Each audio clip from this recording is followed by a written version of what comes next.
Good evening, ladies and gentlemen. Welcome into Hoopsville on this Monday evening. A little bit different schedule as we are broadcasting on a Monday night. It is the 17th of February. Welcome to the last 2 weeks of the regular season as we trudge along in Division III. I'm your host, Dave McHugh. If you got questions for us, tweet us at D3Hoopsville or hashtag Hoopsville. You can email us, hoopsville at d3sports.com. That's email is hoopsville at D3 hoops or D3sports.com. Let me try that again. Hoopsville at D3sports.com. We are simulcasting the show on Facebook at facebook.com/Hoopsville and YouTube, youtube.com/D3Hoopsville. You can interact with us in those locations if you so are inclined. Good night to talk tonight about many a thing, as they say, and we look forward to talking to you if you're interacting with us. You can also just enjoy the show, even if you're not watching us live. If you're tuned in and you still got a question for us, you are more than welcome to ask it. We will get to it on the next show.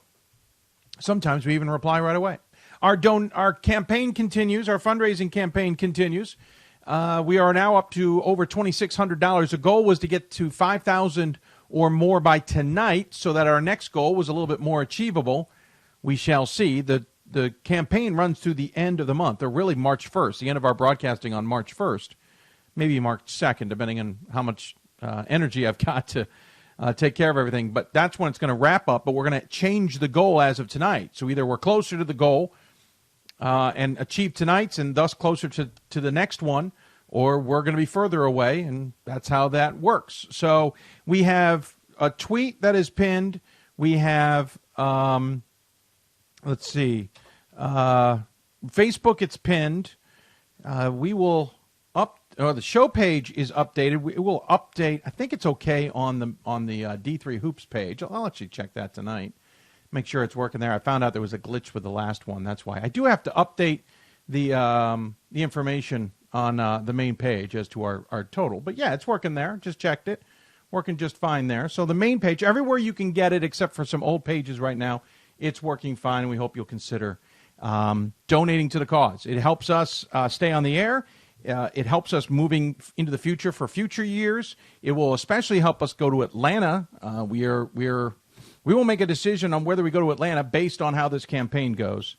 And, so there's the truth of it. So by the end of this month, beginning of March, we will know whether we're heading to Atlanta for the championship or not, or at least what our timing will be.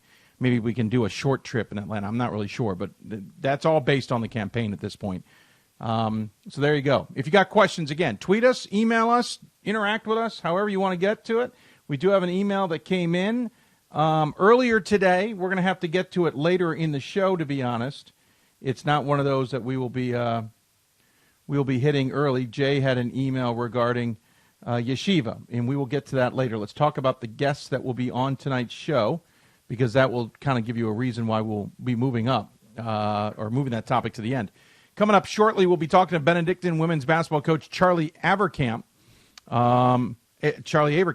We will talk to him about his team, who's won more than 20 games, only lost twice, undefeated in the conference. We will talk to him about really what's making this team click. They've got a 24-game unbeaten streak at home, and I think it's something like a 12-game unbeaten streak on the season. So we'll talk to him about the goings-on with his Eagles squad and what he thinks they can do in the conference tournament, maybe the NCAA tournament should they get there. We'll also talk to Berea women's basketball coach Trent Milby. Don't talk a lot about Berea. They're somewhat new to Division III. They're eligible as of a few years ago. They are on top of the USA South West Division. So the USA South West Division. Try it again. USA South Conference's West Division is a better way of saying it. Can they get to the NCAA tournament? They've been through a lot. He's even, we'll talk to him about what his squad is how it's clicking, as it were, and learn more about a school that many of you may not know about. They've got some interesting ways of doing things, not just academics. Springfield men's basketball senior Jake Ross will join us to talk about his season, the team's season, the race in the NUMAC, and his what has been a pretty stellar career. But if it's going to be all done, if they don't maybe go a long distance the NCAA tournament, will he be satisfied? We'll talk to him about that, talk about the squad and more. And then Wesley men's basketball coach Dean Burrows will come on the show.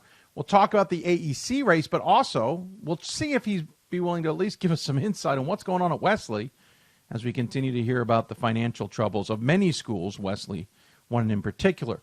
We'll then talk to Bob Quillman and Ryan Scott. They will be on the show. We'll give a quick top 25 kind of take on things from our vantage point, and then we'll start looking ahead at conference tournaments and regional rankings, the second set coming out this week, and so on and so forth. So lots to talk about tonight. We will be going long.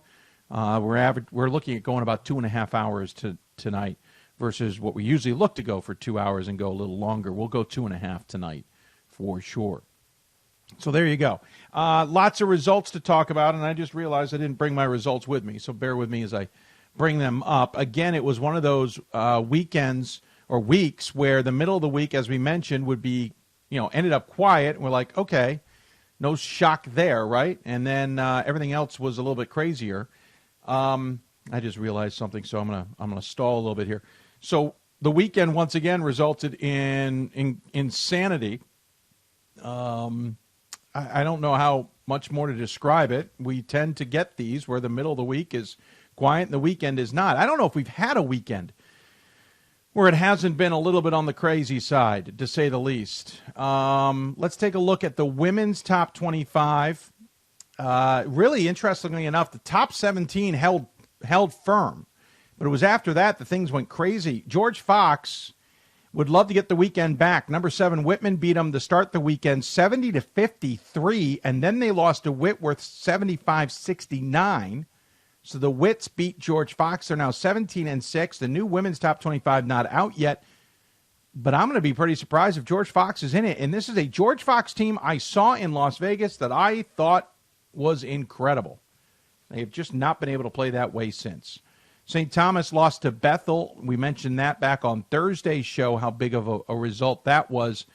They at least got back in the win column against St. Benedict. No surprise, 70-40. You jump to number 21, John Carroll. They had a rough week as well. Number 12, Baldwin Wallace beat them earlier in the week, 80-77. Then Ohio Northern beat them by 1 on Saturday. And Gettysburg, I'm told, is dealing with an illness, and it showed up this week. I heard as much as half their team may be out. They barely got past McDaniel 71-57 and then lost to Washington College on the road. Now, Washington College, one of the tougher places to play. But the number 22 team in the country lost 77-76, and I'm betting on dollars to donuts just because I haven't looked at a box score, but I'm pretty sure they had a lot of their players not in action that night. In the meantime, Albright, by the way, in the receiving votes category, we mentioned lost to Widener. They're not going to get back in the top 25 that way. Emory had lost. Hardin-Simmons had lost. Misericordia lost this weekend at DeSales. So, listen, Misericordia is 20-3, but I don't think there's anything about Misericordia that you should know. The schedule's smoke and mirrors. It's a little bit like RPI's men's schedule. When they played some tough opponents like DeSales, it's not a game. They lost by 28, 74-46. Albion lost early in the week to Trine and then at least beat Calvin. East Texas Baptist had a mixed weekend. Lost to ranked Mary Hardin Baylor, but then at least won against Concordia, Texas. So the women's side wasn't horrific. It was interesting, that's for sure. But I don't think it was as crazy as many of us expected. On the men's side of things, however, again, it was a quiet week to start, and then things got a little bit more interesting. St. John's and St. Thomas went to battle on Saturday in a day game. And now both teams have lost at home to the other. St. Thomas gets the road win 71-66. By the way, we've already got our new top 25, so we'll talk about that. St. John's, Johns Hopkins, who lost to Swarthmore, at least got past Sinus, but a little concerning. It was a 74-68 game. I thought Johns Hopkins would have Ursinus' number better than that. Middlebury was ranked 10, lost to Bates. We'll check out how far they fell. Came out of my top 20. Oh, no, they did. Hold on. And they hung on to my top 25 by 1 because I considered the fact that they had beaten Tufts early in the week, though Tufts I felt was ranked a little too high. Virginia Wesleyan lost a double overtime thriller to Emory and Henry. Marietta at least got back on the win column. Feel bad for Wilmington. Marietta loses to Mount Union and then thumps on Wilmington 105-74. Elmhurst at least got back in the win column over Milliken, but it wasn't easy. 12-point win there. Tufts had a rotten weekend, lost twice, both to Middlebury and to Williams. I removed Tufts out of my top 25, but they were at number 25 to begin with. Babson lost to WPI, as we mentioned, but at least got back in the win column against Wheaton. Benedictine got back in the win column against Lakeland. Augustana got back in the win column against Carthage, but it was nip and tuck. Carthage, a really good team early, just couldn't keep it going for the rest of the season. Albion lost again, this time to Adrian. Amherst lost to Trinity this weekend before beating Connecticut College. Amherst now 17-7. Worcester lost to Wittenberg, and that's key because now the two Dubs split with each other this season. It was a close game. It was only a 7-point win, but a good rivalry there. Brandeis lost another back-to-back weekend, this time both to Rochester and Emory. They're now 15-7 as the UAA has beaten up Brandeis just a little bit. Hobart, who had lost to RPI earlier in the week, lost to RPI this weekend, I should say, beat Vassar, so they had a mixed bag. W&L lost to Randolph-Macon. It wasn't close, 72-50. And Widener lost twice, both to Albright and Alvernia. So an interesting mixed bag, but the weekend was very tough for everybody involved in that. So the men's top 25 has come out. Swarthmore has regained 2 first-place votes. One of them is mine, not because St. John's lost, but because of how Swarthmore played when I saw them on Wednesday at Johns Hopkins. Now, St. John's losing helped that. Randolph-Macon held on to their two first place. Oh, no, I think they gained a first-place vote, actually. So now there's two voters voting for Randolph-Macon, who's now second. St. Thomas picked up a first-place vote. We may hear later who that is. And they're third. St. John's fell from second to fourth. Wittenberg held steady at fifth. So did Nebraska Wesleyan. Platteville moved up 1 to 7th. Emory moved up 1 to 8th. Mount Union moved up twice into the top 10 to 9. Hopkins fell 3 to 10, and this is where I start to have issues with some of the voters. We expected them to lose to Swarthmore, right? Because Swarthmore was the number 1 ranked team, right? If we look at previous top 25s on the men's poll, if you look at week 10, Johns Hopkins had 440 votes or points. They lost 33. Now, I didn't move them. I held them right at 10. But to lose 33 votes because you lost to the number 1 team in the country doesn't add up to me. Now, if voters are concerned because of what they did against Ursinus, I'll buy it. And if they're moving other teams ahead of them, okay, I understand it. But 33 points, that's a lot of points in my book for losing to the number 1 team in the country in a good game, by the way. That wasn't a shabby game. Anyway, Hopkins, though, still in the top 10. North Central moved up to 11. Colby held steady at 12. Wash U moved up to 13. Middlebury fell only 4 spots from 10 to 14. I find that a little surprising, though. We'd have to look at the point total, to be honest.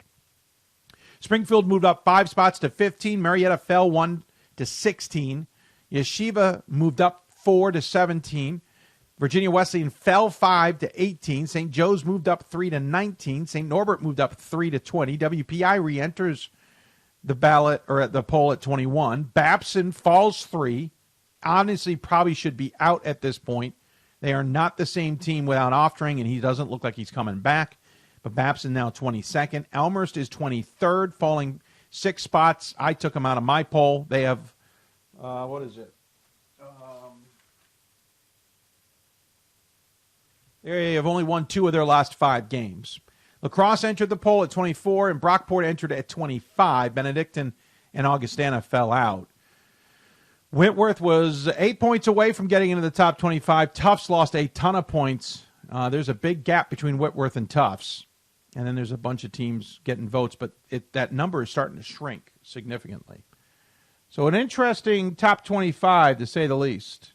Dan asked, well, you retracted a question. I can't see it, Dan, after you pull it back. Can you explain the lack of correlation from D3 top 25 and the D3 bracketology list?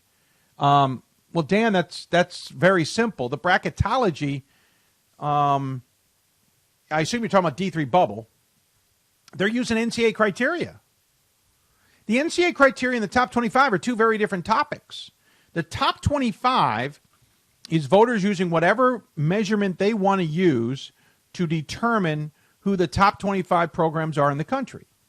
Whether, in my case, I'm looking at win-loss percentages, I'm looking at most recently what they've done, I'm looking at who they've played, how they've played against those teams, I'm looking at the strength of the conference, I'm looking at, okay, was there something earlier in the season that was a miss and now they seem to have figured that out and they're rolling along, or were they high on my ballot because earlier in the season they were playing really well, but right now they're not? Maybe I've seen them in person like I did Swarthmore on Wednesday, and I'm reevaluating my point of view on them, or Johns Hopkins.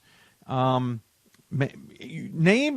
somebody who looks at Massey and looks at those numbers and goes, hey, here's some idea of what's going on, and this team's got a really good strength of schedules, or Massey says that they're really good, so I'm going to move them up. Whatever a voter wants. Maybe they're throwing darts. Maybe they've got 150 teams on a wall and they're throwing darts at them. Top 25 voters use their knowledge of Division III, knowledge of teams and conferences and regions to determine, and then watching games themselves to determine who they think are the top 25 teams. D3 bracketology, and I'm assuming you're talking about those who are trying to figure out the bubbles and who are the best teams in the country, are using metrics and or criteria by the NCAA that removes, I would argue, 75% of what D3 voters are looking at. If we're looking at NCAA criteria, which is for regional rankings, for example, you're talking about win-loss percentage, you're looking at NCAA strength of schedule, nothing else but the NCAAs, and you're looking at head-to-head competition, a competition against common opponents as your main criteria.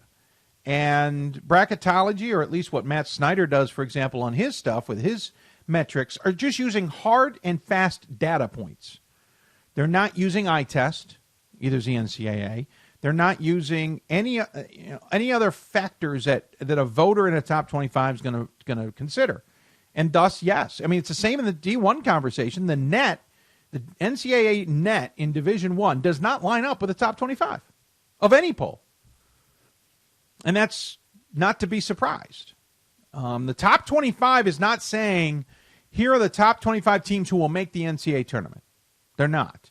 They're not saying, here are the top 25 data teams, by data. They're not saying, here are the top 25 teams with the best strength of schedule. They're not saying, here are the top 25 teams who are doing well considering their schedule and the amount of points they win by per game. None of the top 25 voters are voting in the same manner.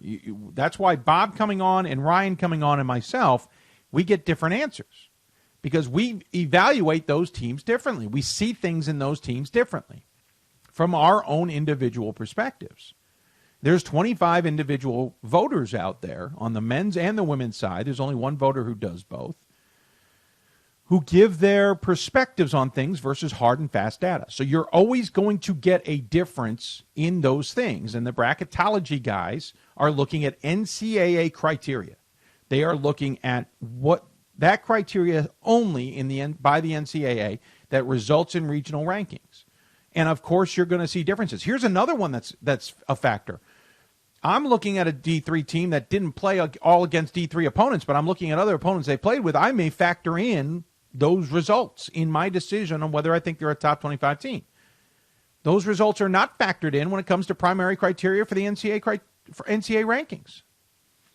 It may come in as a secondary if another opponent also played that school, and it may come in as saying, hey, they're 2 wins better than they are, or they're 2 losses worse than they are because they played these non-Division III opponents. But I can look at those opponents. So there's gigantic differences there. And that's why those two things are across the board different. And to be honest with you, I don't think we want them to line up. Because we're evaluating different things. And I think if we look at it differently, or if we look at it that way, I mean, if we all of a sudden said the top 25 in the poll should get into the NCAA tournament, I would agree with you. Because I think they're the top 25 of the best teams in the country. But it doesn't mean the criteria with the NCAA lines up to agree with that. And we can go back to the Lancaster Bible example, who were on the verge of possibly having their first loss be in the conference tournament and be left out of the tournament. And many of us were voting them in the top 25. But because the criteria used, it wasn't going to line up. Could we improve the criteria? Sure. Could we improve top 25 voting? I'm sure we could argue that. But I don't think we're ever going to line up because one is straight criteria and one is using actual understanding of programs. If they all lined up, something's amiss. And I mean that seriously because then somehow the criteria has either gotten incredibly perfect, and that's never going to happen, or they're not using the criteria properly. And that sounds a little strange, I know. Would we like to see the top 25 teams make it? Absolutely. And a lot of us are listen, RPI is not in the top 25 because their strength of schedule is lousy, and a lot of voters like myself feel, yeah, you shouldn't even have 3 losses with that schedule. And so the NCAA agrees with that. So there's examples of that. But it's not foolproof, and you are going to get significant differences. Question was whether I have Venmo. I do, but I don't have it set up for this. Side note, for anybody who doesn't know, Venmo is owned by PayPal. So they're the same company.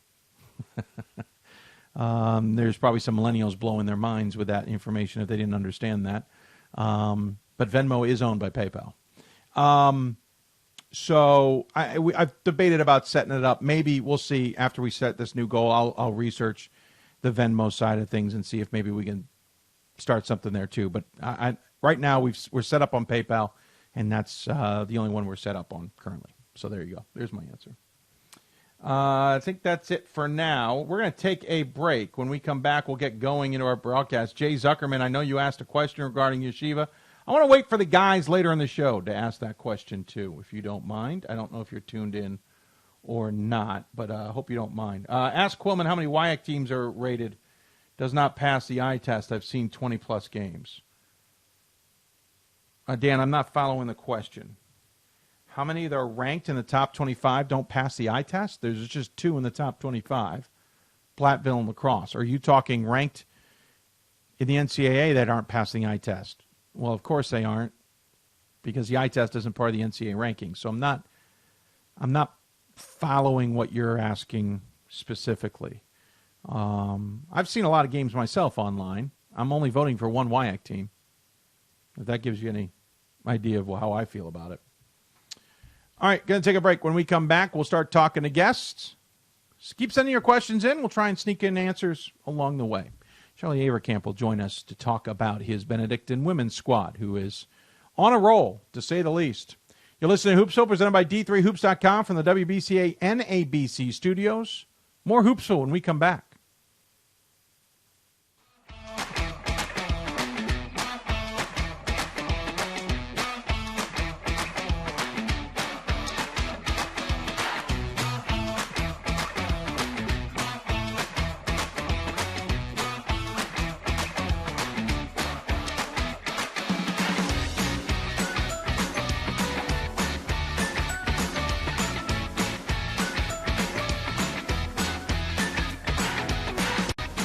Football has taught me a lot throughout my life.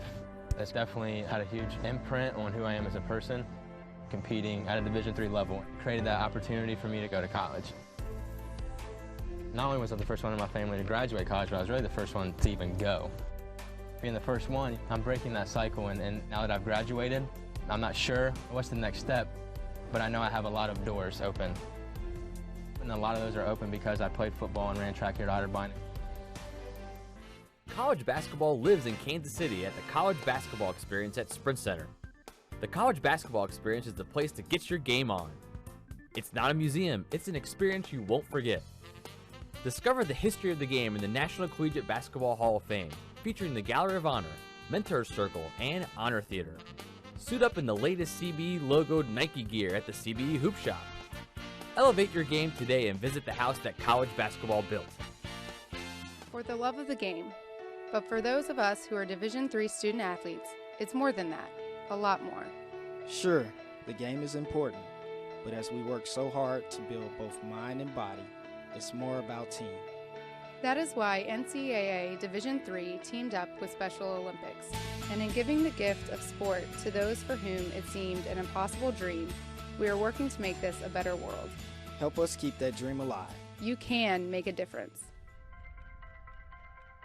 I'm a Division III student athlete, and I know how powerful words can be. The term gay doesn't mean stupid, lame, or less than. So I pledge to speak up if I hear the term gay used in a derogatory way or any other homophobic terms. If you can play in Division III. I'm a Division III student athlete, and my teammates unconditionally accepted me as part of their family. So now I pledge to do the same for others. If you can play in Division III. We are the coaches of women's basketball. We are leaders and teachers, dreamers and winners. We are professionals who conduct ourselves ethically and with integrity. We place the education, safety, and well-being of the athletes we coach above all else and teach them the fundamental values they need to succeed in life. We are coaches united for the good of our game and those who play it. We are the WBCA.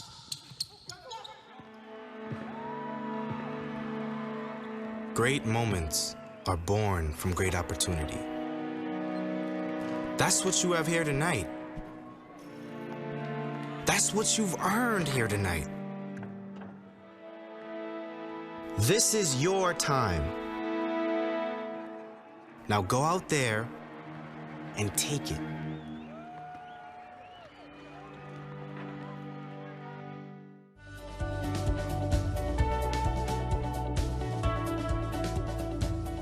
I just wanted to get good grades and to do well, but it also made me realize that I have a lot of career goals. You're there to get a full college experience, not only participate in your sport, but participate in things outside of that, and it's all about growing as a person. My coaches have helped me with figuring out who I really am. Their lives are dedicated for us to succeed. Welcome back to Hoopsville, everybody. Broadcasting to you live from the NABC WBCA studios. If you got questions for us, tweet us at D3Hoopsville or hashtag Hoopsville. Email us, hoopsville at D3sports.com. I keep forgetting that change. Hoopsville at D3sports.com. You can also join us on Facebook and YouTube where we're simulcasting the show and interacting. YouTube.com/D3Hoopsville and Facebook.com/Hoopsville. All right, so talking women's basketball, a team in the Central region that it was pretty nicely ranked in the first regional rankings. I'm sure they were pretty thrilled with how those turned out. Was the women of Benedictine. They are doing pretty well. 14 straight wins overall, 24 at home, and they are perfect in 18-0 in conference play. Certainly makes you wonder what is going on in Lisle, Illinois, with this program, and how long can this continue? Joining us on the Blue Frame Technology Hoopsville hotline via Skype, it's Coach Charlie Avercamp. Coach, thanks for taking the time to join us. Appreciate it. Thank you so much for having me. I really appreciate it. Absolutely. So let's talk about the team here a little bit. Again, 14-game winning streak, 24 games at home. This is a team that last year was 21-4. We're kind of getting a little bit used to you guys succeeding as you've won 18 or more the last 4 seasons. But this year, your last loss came in Texas right before the new year, and you've been clicking ever since. Tell us a little bit how everything's going. Well, in our non-conference, we really wanted to challenge ourselves this year. I thought we had a really good group coming back, and in those non-conference games, we really wanted to play teams that were really going to push us because our conference, we play 20 conference games. So our league has been very, very strong, and I think those non-conference games have really helped us in some tough conference games this year. We've had a couple fourth quarters where we've made some pretty nice comebacks, but this group just never quits. They stick together. They play together. We've had a lot of people step up a lot of different nights, and I think that really makes the definition of a team, and this team really buys into that kind of idea. Well, there's definitely bought in. Your 2 losses are to Hope, 92-48, which I'm sure you'd love to get back, that game at Augustana, and East Texas Baptist, and that game down in Texas, 66-51. Let's start with the Hope one. That one, I'll admit, kind of shocks me a little bit too. 92-48 is exactly the result I'm expecting, but it was game 2 of the season. Give us a little sense of what was amiss there. Well, obviously Hope's an unbelievable team, and Coach Morehouse does an unbelievable job there. The night before, we had a unbelievable battle with Augustana down to the last couple seconds, and that quick back-to-back for us early in the season. Obviously, we weren't ready for that, but give all the credit in the world to Hope. They're unbelievable. But yeah, we'd love to have a little bit more of that one back. We think we could give a little better of a show. I'm sure. again, the trip to Texas, played LeTourneau and East Texas Baptist, not too bad opponents there. I'm assuming that's just one of those timing things. I mean, East Texas Baptist, though, good squad themselves. Yeah, both LeTourneau and East Texas Baptist, both really well coached, played a lot of really good games down there. And anytime on those trips, there's so much that goes into it. But give all the credit in the world to East Texas for kind of taking it to us right away. I thought we did a really good job coming back and battling. But I think it really set us up for that conference run in January starting. Since then, undefeated in conference play. You had a couple interesting games that jump out at me. MSOE back on the 16th of January, a 50-41 affair. Dominican 49-44. You don't have a lot of low-scoring affairs. Wisconsin Lutheran in overtime, 59-56. You don't get a lot of those kinds of close games. Tell us a little bit about what's driving games that are low-scoring versus what tends to be pretty decently scoring or high-scoring affairs for you guys. Yeah, I think we have a lot of good coaches in our conference that really kind of, game plan against us. Obviously, we have a lot of size compared to some teams, so they really kind of have to try to slow us down. As a team, we talk all the time about trying to get that score up in the 70s. We think we're really hard to beat when that score can get up there because we think we have a lot of firepower to get kind of that score up there, and we know we're always going to defend. We talk about how defense goes with you everywhere we go. Obviously, sometimes, shots aren't falling, and, you got to give credit to those teams, but, we've still found a way to come out on top, and at the end of the day, that's what, is important to our kids, and it's if we win by 1 or 50, as long as that W comes to Benedictine. The Wisconsin Lutheran game, by the way, coming down to overtime. I don't have the video in front of me because I forgot to call it up, and I was going to show it. But that was a thrilling finish. Wisconsin Lutheran certainly represented this conference well the last few years, especially in the tournament. You were enthusiastic, let's just say, when that shot went in to win it. What did it mean to beat Wisconsin Lutheran? Why was it such a big win for you guys? Well, that's the Wisconsin Lutheran, first and foremost, has been unbelievable for the conference. Them and Concordia, University of Wisconsin, have really kind of laid the groundwork for, what you want to do in this league. And obviously Lutheran with a huge, season last year. And this year, being the first time in school history to defeat them twice was an unbelievable feat for this team. Anytime you're down 5 with 20 seconds left and, Alex Fanning just steps up and hits a huge shot for us. And, sometimes the excitement just gets to you and you don't know what your body's going to do. I understand, sir. I understand. We won't fault you for it. Yeah, no. 2 games on the road left to come, Concordia Chicago, Concordia Wisconsin. Wisconsin's 5 games back of you guys, obviously trying to fight it out for the right conference spot. Concordia Chicago is pretty much out of the conversation at this point. You've got a 2-game lead on Edgewood, so there's still a lot to play for here, even though technically you kind of own the tiebreakers. I assume you want to finish strong here and not kind of stumble into the tournament. Yeah, absolutely. We clinched a share of the championship on Saturday, which was the first NAC championship in school history. So that was real exciting. And getting our 21st win, we tied the school record for wins. And so we talked today at practice about how big that CUC game is on Wednesday because it's the next game on our schedule. We've really had that mentality of playing that next game as the most important one because they all count the same. And obviously we go out with a chance to, break our school record for wins that we broke last year. So we're really focused on each game individually, and I'm excited for that challenge on Wednesday at CUC. Won't get into the weeds too much on this, as we've already talked a lot about it, but Benedictine, of course, a couple years ago was on its way to Division II before pulling the parachute ripcord, as it were, and coming back into Division III, deciding this was the better route. You had been recruiting with D2 in mind there for a while. I know you guys weren't fully into D2 yet, but you were kind of with that mentality.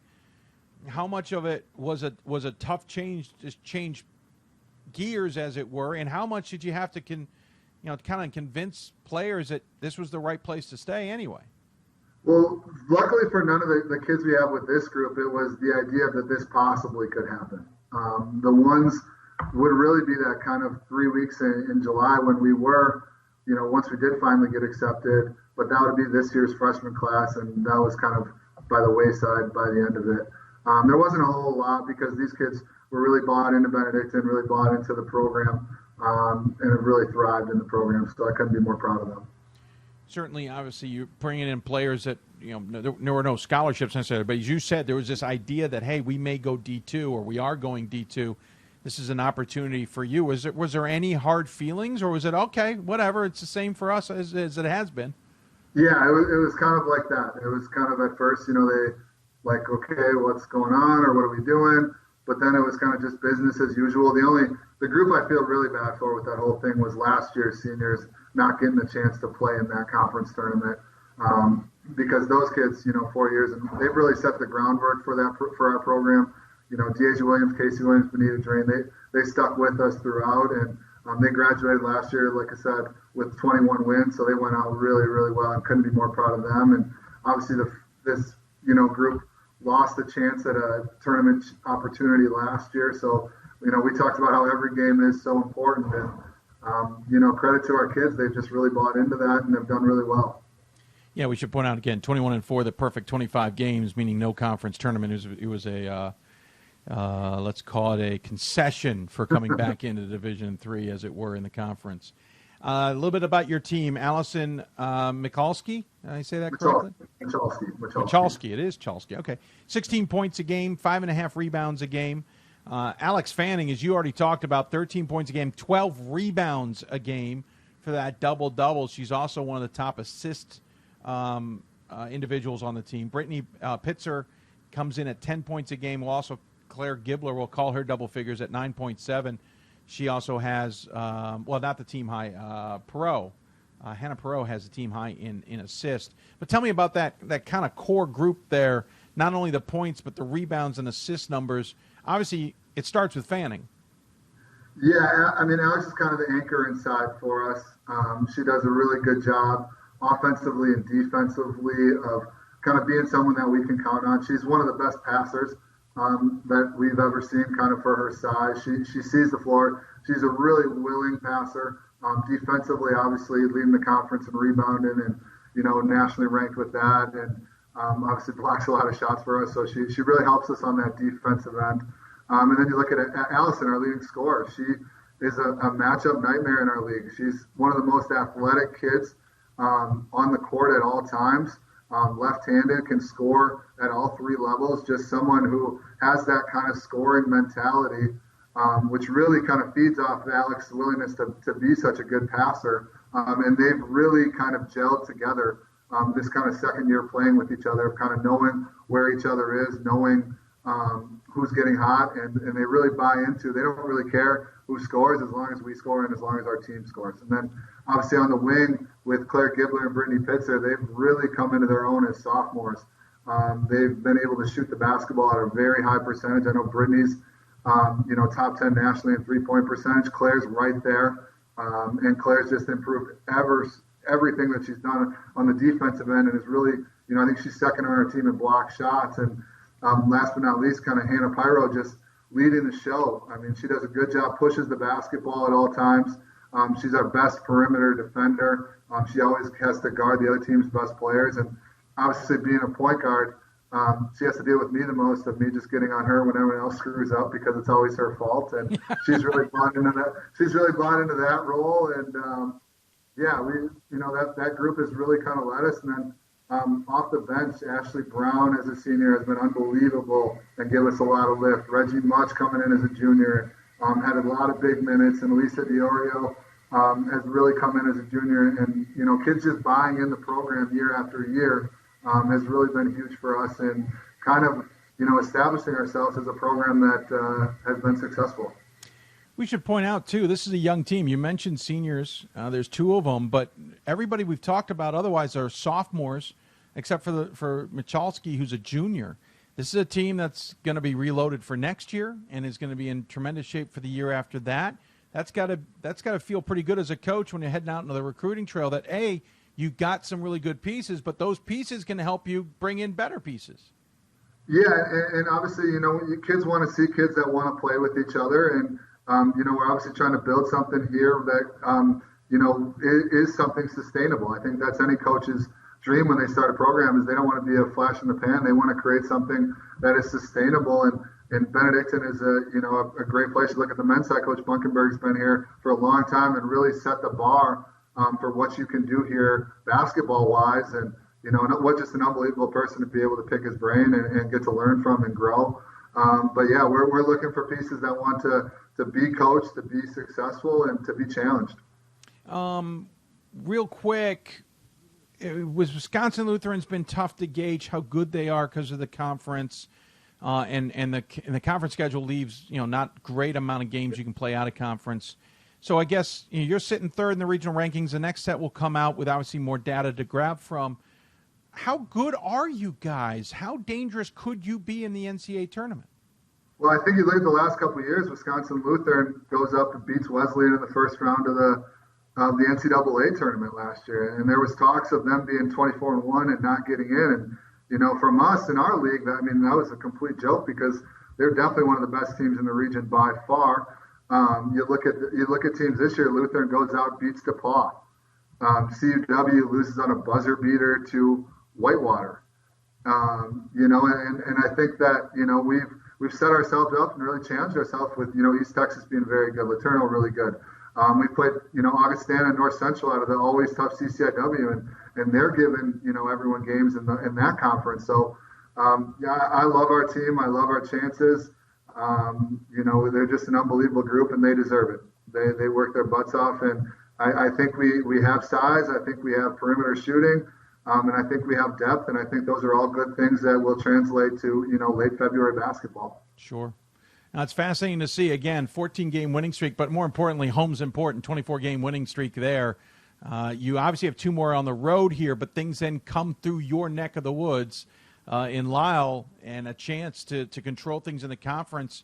How important is that home court, and how important will it be in the conference to make sure you win out? Yeah, I think that's the big thing is each game is so important. We want to, put ourselves in that best position possible. Obviously, that third spot in the regional rankings was an unbelievable achievement for the group, but we don't, like I said, we don't want to be a team that, was talked about as being good at that beginning. We want to keep playing our best basketball towards the end, and we played really well up at Lakeland on Saturday, a team that almost beat us at home the first time. Kids are really buying into the scouting reports. They're defending at a high level, and again, it's that whole thought mentality of we don't care who does it as long as someone on our team does it. And for our conference, like I said, we have to make sure that we take every game, as a championship type game. And being at home is a thing that we really worked hard for. The Rice Center has been a really nice home court for us. And, we want to see all the Benedictine fans and faithful out cheering us on in the conference tournament. It's nice when you get to sleep in your own bed. No, that's true. It is nice. Hey, appreciate the time. Appreciate the insight on the squad. Keep Bunkenberg in line for me if you don't mind. Even Calderwood. That's a full-time job, actually. That's more of a full-time job than coaching it. Yeah, true. Yeah, good point. Yeah, I can't help you with that. Good luck with it. Appreciate all the time. As always, we give the coach the final word. Any final thoughts you'd like to share with those tuned in?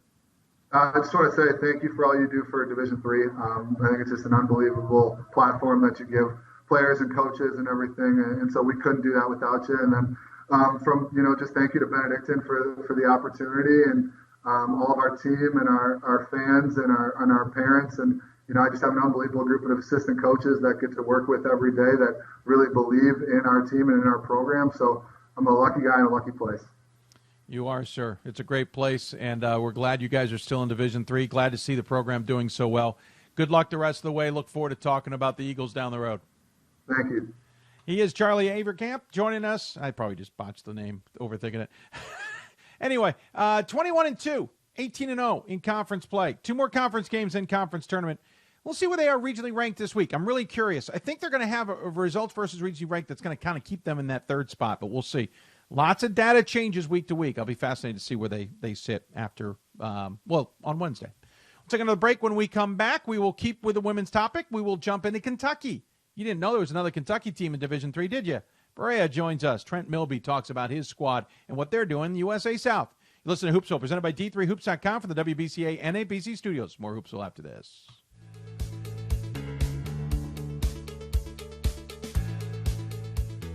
Being a part of the different activities and organizations that I've been a part of, I'm actually able to see myself where I'm like, hey, I actually can make a change. I'm one person that can make a difference. Division III has helped me to develop teamwork skills, critical thinking skills, time management skills. It's not just about basketball, or it's not just about school. It's about developing yourself as a person altogether. My name is Marcus Walker. I was All-State, won a state championship, a high school All-American, and played college and pro ball. I played because I love the game. I grind to be the best. I sweat because I put in work. I'm strong because I believe. When I want to bring it before game time, I come to the house that college basketball built, the CBE. No matter your skill, take it to another level. Elevate your game right here at the College Basketball Experience at Sprint Center. For the love of the game. That's what it's all about, they say. But for those of us who are Division III student athletes, it's more than that. It's more about team and the schools and communities we represent. And for the many of us blessed with the strength to compete in sport at the college level, we understand that with what we were given comes a special obligation. Our obligation to help those who have their own special needs and whose love for the game is no less intense. That is why NCAA Division III teamed up with Special Olympics. Since August of 2011, we and others from Division III campus communities have volunteered more than 250,000 hours, time away from the classroom and practice field, reaching across the country to coach and mentor Special Olympics athletes. And to learn that in giving, we receive so much more in return. Help us keep that dream alive. Be part of it. Get involved. You can make a difference. It's on us to stop sexual assault in any way that we can. To get a friend home safe. To never blame the victim. It's on us. to stand up. To make our community safe for all. It's on us. It's on us to look out for each other at parties. It's on us. To be more than just a bystander. To step up and say something. It's on us, all of us. To stop sexual assault. Learn how and take the pledge at itsonus.org.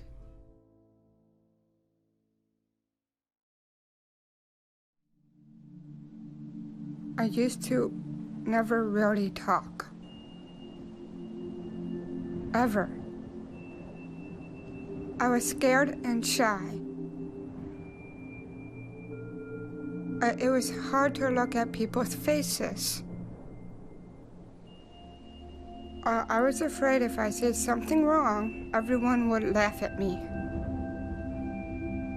But then I started to play golf with Special Olympics.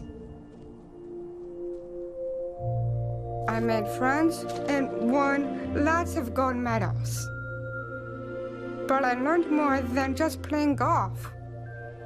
Special Olympics helped me to find my voice.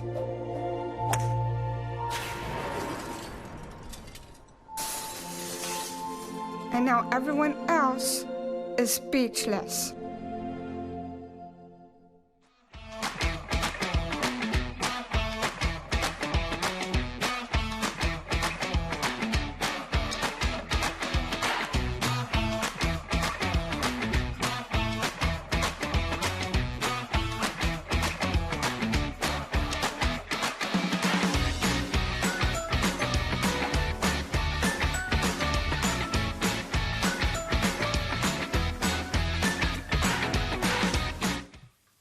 Welcome back to Hoopsville, everybody, on this Monday evening. Thanks to my schedule on Sunday. Couldn't do the show on Sunday evening, but I appreciate you tuning in tonight. For those of you, oh, that's very kind. Just got a new, we'll add to the total here as we just got a new donation. Those of you who are expecting to be listening to your podcast on your Monday, I apologize for screwing that up.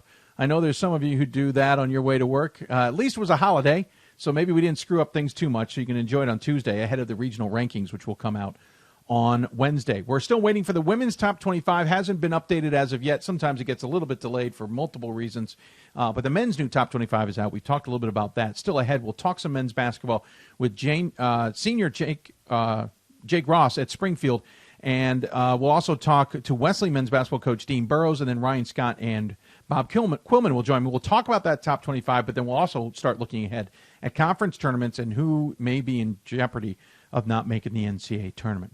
All right, so women's basketball, one team that will be new this year, at least to the show, and one I've been saying with a little bit more fancy flair than probably is necessary, is the Berea Mountaineers. The squad, being led by Coach Trent Milby, is 22-3 overall. They are 15-1 in the USA South Conference's West Division. This is a program that doesn't have a lot of experience in Division III after transitioning in from NAIA. They certainly seem to be doing well now. So joining us on the Blue Frame Technology Hoopsville Hotline, it is the aforementioned Trent Milby. Coach, first and foremost, thanks for joining us here at Hoopsville. Welcome to the program, and congratulations on what's been a tremendous season so far. I appreciate it, and I appreciate you having me. Absolutely. Your 3 losses, one of them was unfortunately recently against Piedmont. If we look back about 9 days ago, you guys lost that one 62-50, but you guys have been on a roll prior to that. Your last losses were Birmingham Southern back in November 26th and Transylvania back on November 9th. We'll get to the quirkiness of that schedule in a minute, but you got to be pretty happy with how the season has progressed to this point because you guys have been clicking right along. Yeah, I mean, we started out, bringing in a couple new freshmen. Didn't know how they's going to, you never know how they're going to interact with the upperclassmen, but our seniors took them under their wing, and they fit right in. We was on a 16-game winning streak, and Piedmont, who's becoming our rival in our conference, they beat us last week, and hopefully that is a good thing for the long haul for us. Yeah, I was going to say, does sometimes I hate asking this question, but sometimes when there's a team that's on a roll or undefeated or hasn't lost in forever, and in your case, I'd put you in the forever category. Sometimes I wonder if a loss late in the season wouldn't be all that bad. It's almost a reminder that, hey, we got to get back to what we want to do fundamentally, or a coach may be struggling to kind of wake them up to what they're doing wrong. Is that appropriate for things like a Piedmont loss, that maybe it's the right thing at the right time for you guys? It may be. I mean, we shot like 18% for the game, so it kind of got us back to doing some more shooting, stuff like that. But, part of me don't want to lose, but the other side of me, it's a good thing sometimes. So hopefully we'll see how it goes. That loss in the long run, it really don't hurt us because we actually have home court throughout the tournament. So it didn't hurt us at the time, but we'll see how that goes. So. Yeah. You had the USA South wrapped up. Again, you were leading the West Division over Piedmont by now 2 games. With, what did you have, 2 to play? Oh, you have 1 to play. Oh, no, you're done. No, we're done. That's right, because the USA South's getting going. Yeah. That's why we had you on. Yeah, our tournament starts Wednesday night, and we got to bye, so we play Saturday. Well, that's one of the reasons I had you on, was because the tournament was starting. You'd think I would remember that, but you might just get to know me. Those tuned in will remember. I tend to forget those little details. On the other side of things, William Peace ended up winning their side of things. They had a 1-game lead on North Carolina Wesleyan. But the most important thing is you control things at this point. It does come through your gym at the Seabury Center. 1, you get to sleep at home, but 2, everybody's got to travel to Kentucky to play you guys. It feels like it's a bit of an advantage, especially the bye. That said, you're not going to play for a week. Is that a concern, or is it perfect because it lets everybody kind of rest up, lick some wounds, and be ready for the big push? Well, it's perfect for us because we've had some little nagging injuries here the last 3-4 weeks, and so they get to rest up. And the past 2 years, we've tied in our conference, and we've lost the tiebreaker. So we had to go on the road. Well, this year we're fortunate enough to win the tiebreaker with William Peace because it's an even year, so the West is automatically the home team. So, but we have to take care of Saturday first, and then the next weekend would be the Final Four. Right. I'm curious about it, too, because you guys have played 14 games since the turn of the new year, and for most, they probably think, oh, that's not that big a deal. But you guys had an interesting start to the season. You squeezed in 7 games in the opening month, and really the opening 16 days roughly, from November 9th to November 26th, you played 7 games. Then you just played 4 in the month of December, 3 of them coming in the span of 4 days, and then you took a couple weeks off. So you've kind of had kind of an interesting flow to the season. Is this another good reason to have a week off? You kind of get a breather after kind of going along for a while? Well, that too, and the way our school's set up, and as far as our students, they go home and stuff. That 2-week period there is always usually what we do in previous years. And again, we're pretty new to Division III. It's our third year, so we're still learning the scheduling part of it. Next year, obviously, we're gonna play in a Christmas tournament after Christmas, so that'll break that up some. Oh, that's certainly nice. Yeah, the Christmas tournaments are a popular thing in Division III, but not everybody does them. Let's talk a little bit about this team. You mentioned third year. You guys are eligible at this point in time for a lot of things. So I know you're playing for more than just your own personal bragging rights, as it were. But tell me a little bit about the transition from what was an NAIA program. I know you jumped in to this the 2013-2014 season. So you were kind of on the tail end of that transition, correct? Yeah, I did.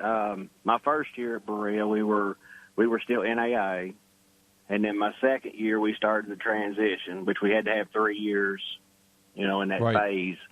So the scheduling was really difficult, and then we finally got full membership 3 years ago. Right.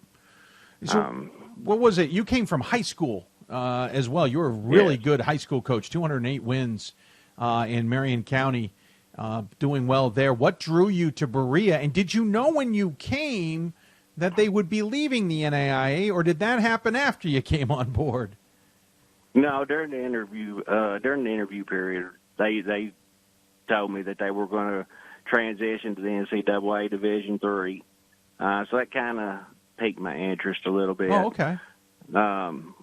There, I did high school for 11 years, with the last year being 2013, and we went 39-0 and won the Kentucky High School State Championship, which is one class. It's the only state with one class. Oh, okay, the old Indiana style. Old Indiana style. Yeah. So I was like, well, and they were all graduating, and this opportunity came up, and I was like, well, I might as well take it. Yeah, absolutely. Take this leap and try it out, and it's paid off. It certainly has. You've done very well. In 6 years, I think 103 wins, so we'll add on the ones now. You're at 125 wins in Division III all time. You're over 400 wins for your career. It certainly has worked out well. I know the scheduling's been challenging, but it feels like that's starting to settle down a little bit. Is there anything else you're still trying to learn about the Division III or the NCAA side of things? Well, we're trying to play more Division III teams. This year we got up to 20. We still had to play 5 NAIA teams. Next year, right now it looks like we're going to have probably 24 Division III teams.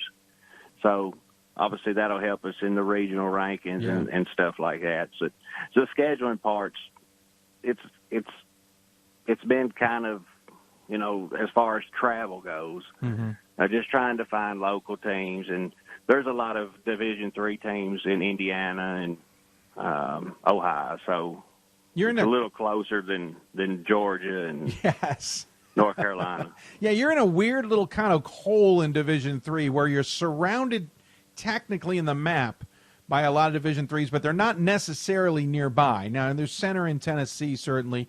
Unfortunately, Thomas More left. Otherwise, you'd have them. Transy.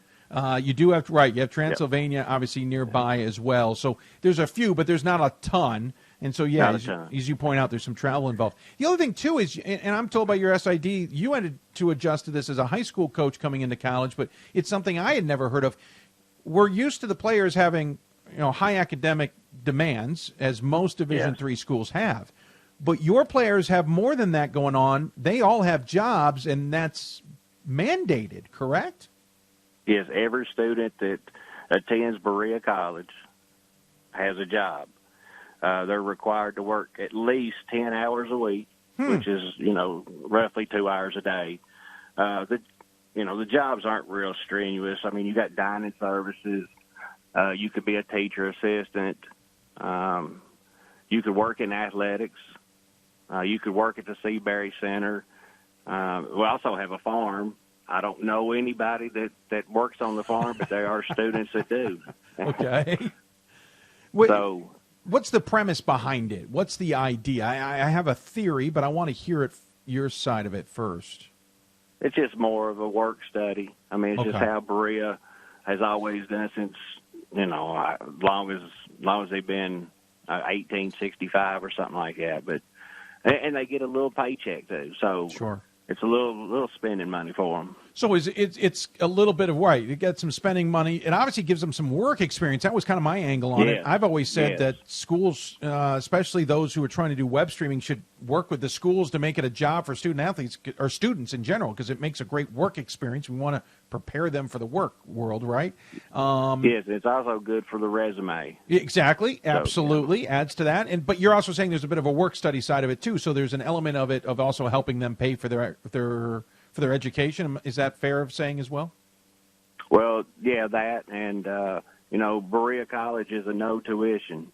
So if you get in, if you're fortunate enough to get in Berea College, Wow. You have no tuition. Yeah. Wow, that's but it's amazing. very difficult. It's very difficult to get in. I have gathered that. I don't know enough about Berea. I've been learning more in the last couple of weeks as I was looking to get you on the show. So I didn't realize it was no tuition. That certainly drives a lot of ships.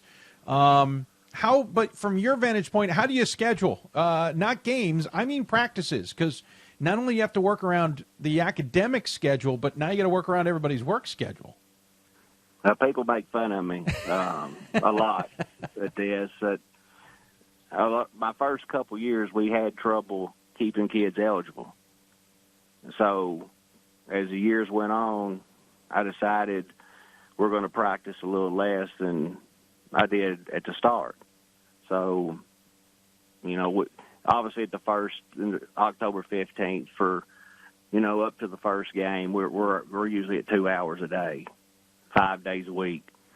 As the year goes on, we cut that down. Here, since probably this semester, January 10th, something like that, we've started practicing once or twice a week, just so they could stay on top of their academics, do their work, make sure they have the hours, because if they don't do the hours, you can still get put on work probation. Wow. So we have to make sure that they're good there. We got to make sure they're good in the classroom. I think our team led in GPA this time at 3.4 or something like that. Wow. So that was a good thing. And we're winning, so that helps. That helps a lot. Do you get help? Do they adjust work schedules to try and give you time? I'm going to circle back on something you said in a minute, but do they at least try and adjust schedules, or is that the schedule and you're the one who has to adjust? A little of both. Okay. A lot of the supervisors will work with the athletes. Okay. And the students can kind of schedule their own work hours when they know what the practice schedule Gotcha. is. Did you say you're only practicing once or twice a week? Yes, we practice, but we're normally here for the last month about two times a week. Of course, we had a lot of injuries. Oh, well, that helps. So we've had some injuries that I just kind of just want them to heal. Sure. We've got a senior-dominated team, so they've been here. Okay. They've won 20 games. They've won 20 games for 4 years now, so they know what I expect and how we do things, and they look refreshed each and every game. I'm just looking at the month of February, where actually you've had a lighter schedule than in January, and again, because you're starting the tournament. So you played on Saturday the 1st and Sunday the 2nd, and then Wednesday the 5th, and then Saturday the 8th. Then you had a week off and played the 15th. Now we're talking to you, and you won't play until the 22nd. In that time, I see 1, 2, 3, 4, 5, 6, 7, 8, 9 days where you could have practiced. Granted, NCAA rules means you got to take 1 day off per week, so we'll make it 7. And you're saying you've only practiced maybe 3 of those days, maybe 4. Who did we play February 5th? The 5th you played Covenant at home. Okay, that was the game where we played that Saturday, Sunday, the 1st and 2nd. Right. We were kind of beat up. It's like a 8 or 9 hour bus ride for us. Yes. They have to get up early Monday morning, have to work. We took both days off. Wow. And we scored 100 points on Wednesday night. You did. On Wednesday against Wesleyan, you put 109 up. So you... Well, I'm talking about against Covenant. Covenant. We took the 2 days off. Oh, I've got you at 81, but it's still impressive. Did you even have meetings? No, that was the first time. That was the first time we played Covenant. Did you guys? Oh, Okay. that's true. Do you even have meetings to at least talk about the opponent, or was it just completely off? Yeah, and then my assistant and myself, we'll send out scout report and stuff like that, and then we'll discuss. I'm more of a coach that I'm worried about myself. If our team does what we want to do, then we'll be just fine. And we try to figure out, the other team's one or two options, and that's how our defensive game plans always is. That's fascinating. You're doing a tremendous job considering the challenges. Obviously, the time off now is much needed. Quickly, let's talk about your team. You talked about the fact you've got a number of seniors, but you're actually led by 2 freshmen. Alea Hampton at 20.5 points a game, also 3 rebounds, 2 assists per game, 2 steals a game. Destiny Combs, a freshman, 11 points a game. She's pulling down 6.5 rebounds a game along with 2 assists as well, 2 steals for her. Then a sophomore in Bailey Vanover at 9.6 points. Brianna Lonman, a senior, at 9 points, and Bethany Williams, a senior, at 8 points. Your leading rebounder is Combs, followed by Landman. I should have mentioned Nikisha Green. She's actually your leading rebounder. She's got 9.9 rebounds per game along with her 4 points. So as you talk about the seniors who can obviously run the ship to some degree, you've got a couple of stud freshmen. We do, and to say about the seniors, Bethany Williams is a 1,000-point scorer, and Brianna Lanham's a 1,000-point scorer. Nikisha Green just broke the all-time rebounding record at Berea here a couple games ago. Wow! But yeah, the freshmen came in. You never know what to expect. I mean, I knew they were really good. Alea Hampton, I didn't know that she would average 20, 21 points a game, but she's been fantastic. She's athletic. She can drive to the basket. She shoots mid-range. She shoots a 3. She's an elite defender. Destiny Combs, she's been having a little nagging injury with her knee. It's getting sore here and there, but we're trying to limit her in practice and stuff like that to have her ready to go this weekend. And I mean, they came in and just, like I said, the seniors took them under their wings, and they fit right in from the start. Well, you talk about 2,000-point scorers as seniors. They also not only took them under their wings, they got to probably check their egos at the door, too. When you got 2 freshmen leading the way in scoring, they probably had to understand, hey, this is better if I'm not the one scoring. Well, they've every year since their freshman year, they've been told that by me. And I always tell them every year I'm trying to recruit somebody better than you. Well, and they know that. They know that, and they've run with it, and they've had a very successful career. I think right now they're 88-20. So with 2, this was our third year in a row we've won the Western Division. Yes. So hopefully we can win the tournament and get over that hump. Well, it'd be amazing to see you guys playing in March. That's for sure. I'm fascinated with your team. I thought, I'd learned a lot from your SID and researched more. I've learned a lot more from you on top of that. I'm glad you guys are in Division III, to be honest, and maybe we'll find some more in your neighborhood to join Division III too to help you guys out. But and then sometime off the air, if you ever get a chance, call me. I'll tell you what it takes to get in Berea. Yeah, no, it'll amaze you even more. No, that I definitely want to hear about sometime. I may give you a ring someday down the road and learn more about it. It's a fascinating institution, and I'm glad you gave us the time to talk about it. I'd love to talk more, but we're out of time. But congratulations on what has been a tremendous season to this point in time. And I know work is not done. You've got more ahead of you, and we wish you luck. We have tradition on this show. We always give the guests the final word. Is there any final thoughts you want to share with those tuned in? I just appreciate the opportunity to be on here and let people just research Berea, and maybe it fits you. You never know. Good point. Fascinating. Thank you for the time. Really impressive what you guys are able to accomplish, considering not only the challenges, but what you guys are just doing in general. I'm impressed, and good luck the rest of the way, and especially in the tournament coming up this weekend. I appreciate it. Absolutely. Take care. Thanks. Trent Milby joining us here on the Blue Frame Technology Hoopsville hotline. Again, I'd done a little bit of research, got enough to be dangerous, as they say, and their SID had given me some fascinating points of view.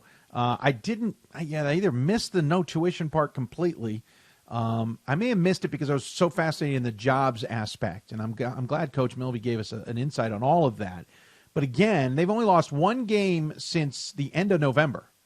That game, of course, coming back on the 8th against Piedmont, but they then went out and exploded for 106 points against Wesleyan. They're hosting the tournament, meaning the entire USA South women's side has to go to Berea, in Berea, Kentucky, and that's an advantage. And we may be talking about Berea in the NCAA tournament, and we're probably going to be talking about those two freshmen in Hampton and Combs in years to come. Great to chat with Coach Milby. Really appreciated his time, and looking forward to learn more about Berea in the USA South in the future. We're going to take another break. When we come back, we'll learn more about men's basketball at Springfield, but not from Charlie Brock. We'll hear from Jake Ross, and we've been enjoying his career to date. We'll learn more about it from his perspective when we come back. You listen to Hoopsville, presented by D3Hoops.com from the WBCA NABC Studios. More Hoopsville after this. We are the coaches of women's basketball. We are leaders and teachers, dreamers and winners. We are professionals who conduct ourselves ethically and with integrity. We place the education, safety, and well-being of the athletes we coach above all else and teach them the fundamental values they need to succeed in life. We are coaches united for the good of our game and those who play it. We are the WBCA.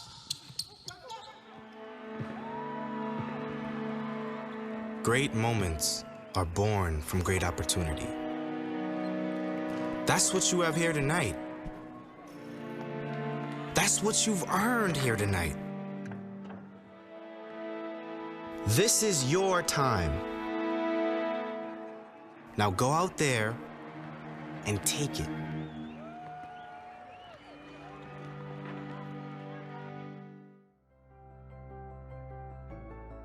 It's on us. It's on all of us. And it's time to act now. It's on us to start the change. It's on us to be the change.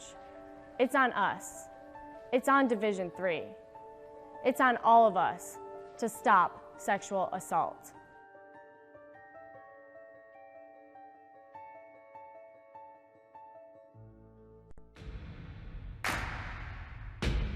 It starts right when you hit the court. You imagine your finest moment. The game-winning shot that gets you to the dance, a monster dunk or no-look pass, and cutting down the net. Sports lets us dream of our own success and prepare us for our finest moments on and off the court.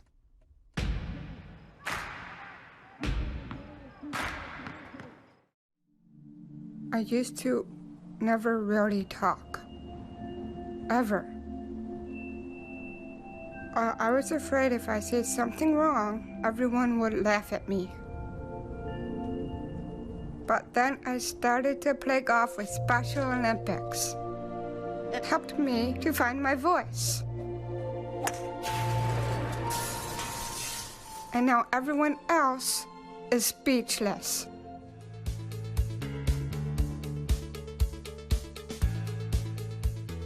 Being a part of the different activities and organizations that I've been a part of, I'm actually able to see myself where I'm like, hey, I actually can make a change. I'm one person that can make a difference. Division III has helped me to develop teamwork skills, critical thinking skills, time management skills. It's not just about basketball, or it's not just about school. It's about developing yourself as a person altogether. I learned a lot of valuable lessons playing college football. I never thought about the health benefits of exercise until I actually started to talk to coaches in college. It's not only just for performance, it's for life. My coaches instilled the importance of well-being, not only building up strength, mental health, getting enough sleep, eating properly is all what it is to be healthy. I decided that I want to go into personal trainer and share my knowledge that I obtained in college about physical and mental well-being. I'm a Division III student athlete, and I know how powerful words can be. The term gay doesn't mean stupid, lame, or less than. So I pledge to speak up if I hear the term gay used in a derogatory way or any other homophobic terms. If you can play in Division III. I'm a Division III student athlete, and my teammates unconditionally accepted me as part of their family. So now I pledge to do the same for others. If you can play in Division III. Welcome back to Hoopsville, everybody. Just as we were about to come back from break, got another donation from Douglas for $200. Really appreciate that, sir. Another couple of coaches tonight have donated to the show. We've brought in just tonight $275, so we're at $2,900 on our way to $5,000 for tonight. Our goal is by the end of tonight, if you're on the podcast, by the time you're done with your podcast, to be done at $5,000. We're raising the goal after tonight. That is happening no matter what. And this will just make it easier to get to that goal. We're going to be running all the way through March 1, through the end of Selection Sunday, or maybe our Matchup Monday show, depending on how much time I have to focus on it. And then that'll be it. This will be money to help us move forward with the show, update gear. I've got an audio board that's tremendous, but I want to update it with a new one that's maybe better for us, maybe a little less noise in the background you probably can hear. And some other factors. And we want to go to Atlanta for the Final Four, to be blunt. And with a second back surgery needed for me and work that I do with Major League Baseball, World Team Tennis, and lacrosse season, the opportunity for that is later in the year, but I will miss a significant amount of work for that. So I may not be able to go to Atlanta for that because of costs I need to hold on to for the missed time at work. You kind of understand? So that's kind of where a lot of this fundraiser is going, to ask if you're wondering. It also goes to pay the bills when I am in Atlanta or something like that. So it just gives you some sense of what we plan to do.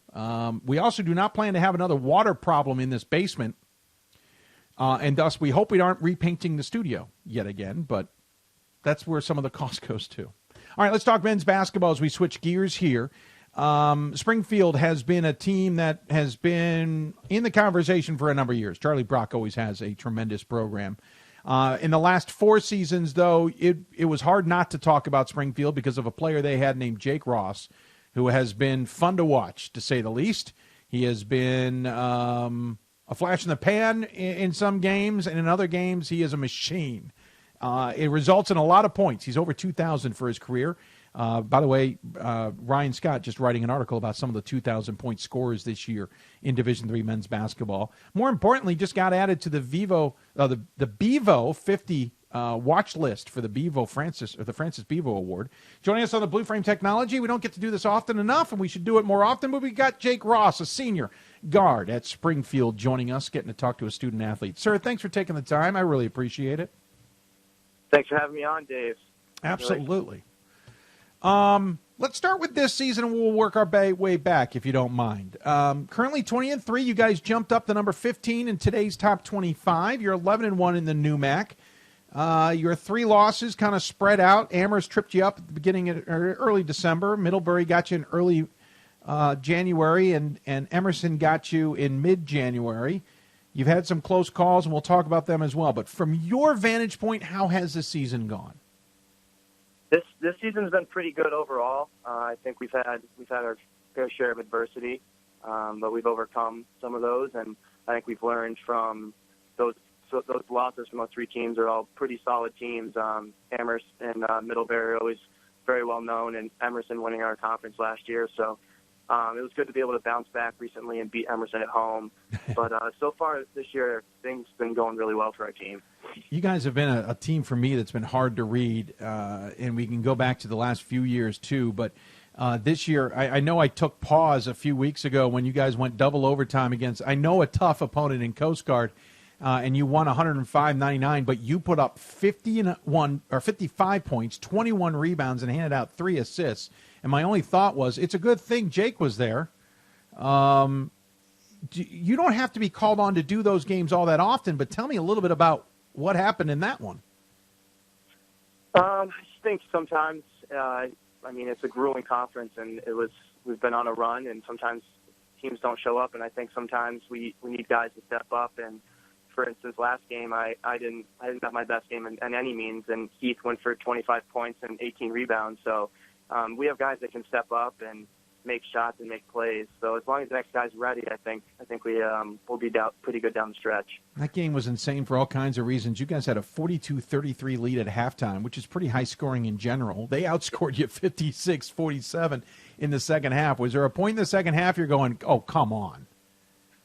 Yeah, I mean, they're the Coast Guard. They're in great shape for sure, and they were running up and down. And I remember our coach after the game, we talked a day later, and he's like, oh, my God, we're going to a first overtime with them, and we're playing the Coast Guard. Like, you're in great shape. And then second overtime, he's like, we're playing the Coast Guard, and we're going to double overtime. And he's worried we're not in good enough shape or something, but we managed to pull that one out, which was great. I'm worried Charlie's not in good enough shape. Yeah. You were 20 for 41, 5 for 10 from beyond the arc. They decided to hack you because you were 10 for 13 from the line. You had 21 rebounds, 6 of them on the offensive end. Is that a game where you said the rest of the team may have been struggling or wasn't working out or whatever the case may be? I know you don't go in with that mentality, but is there a point in a game you realize, okay, this is the kind of game I can have, or I'm feeling good, I can put up some points? I'm used to seeing a lot of double teams, and they weren't sending doubles as frequently, so I could square up from 12 feet and usually make a pretty solid move, and I was getting some good looks, and the ball was coming off my hand pretty well. So at that point in the game, I just started to look to be aggressive, and I think we needed it at that point in time. You mentioned the other night may not have been your best, and Heath Post kind of had a good night. Do you know early in a game when it's not your night? Not necessarily, because, I mean, there's 2 halves every game. Right. I think a lot of good players have good halves and then have bad halves. Okay. But I've found with myself, I usually am my own worst critic. So if I can keep out of my own head, then I usually end up coming back. But I kind of buried myself early on and never really found a groove after that. But luckily, we had Heath Post and Trey Witter to come off the bench, and he's been great for us all year, too, as well. So that was big for us. I've known a lot of players. I've seen a lot of players. I've been around a lot of players who wouldn't admit maybe that they're having an off night, and they will keep jacking it up. They almost try and force themselves out of a bad night and just keep making the hole deeper. Have you ever been that kind of player, and did you ever have to learn not to be? Yeah, that's a great question. I definitely have early especially in my college career. I think that's something that I've learned that the less I do, it makes our team better. So to just be able to take what's given and not force the issue, that's something I think I've done a lot better this year than in past years. And I think it's helped our team, and it's gotten Heath at times to be kind of our go-to guy, and then feeding off him. But I think we feed off each other, and Trey's really found a good niche with us. And I think with that senior leadership, a lot of the freshman guys feed off that as well. So it's been good for us.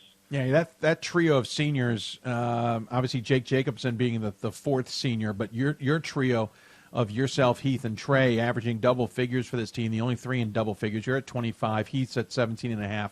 Trey's at 10.5. And rebounding-wise, it's you 3. You've nearly averaged a double-double at 9.6 rebounds a game. Heath's got 10.5 rebounds. And you guys also hand out a total of 6.5 assists a game. What is it about that trio, that you 3? Is it just that you've been playing along for so long that you click on all cylinders together? It's been a lot of years and a lot of games together. I think a lot of it's just experience together and trust. And we made that run our sophomore year, and JJ and Kendall and Deontay were a part of that as well. And I think those guys, even though they don't necessarily see the court as much, all those guys understand as much as me, Heath, and Trey, what it takes and that mindset and that togetherness. So I think just playing a lot together and being unified is something we've taken pride in this year. A couple of years ago, your sophomore year, you guys were 22-9, certainly grabbed a lot of attention. Ghana went into last year with, I think, a lot of expectations. Won the first 2 games, lost to Ohio Wesleyan, and things unfortunately fell apart from there, and due in part to you, an untimely and unfortunate injury as well in the middle of all of that. How tough was last year, not only because of the injury, but because I think expectations probably internally and externally were so high that you guys, to some degree, never got off the ground?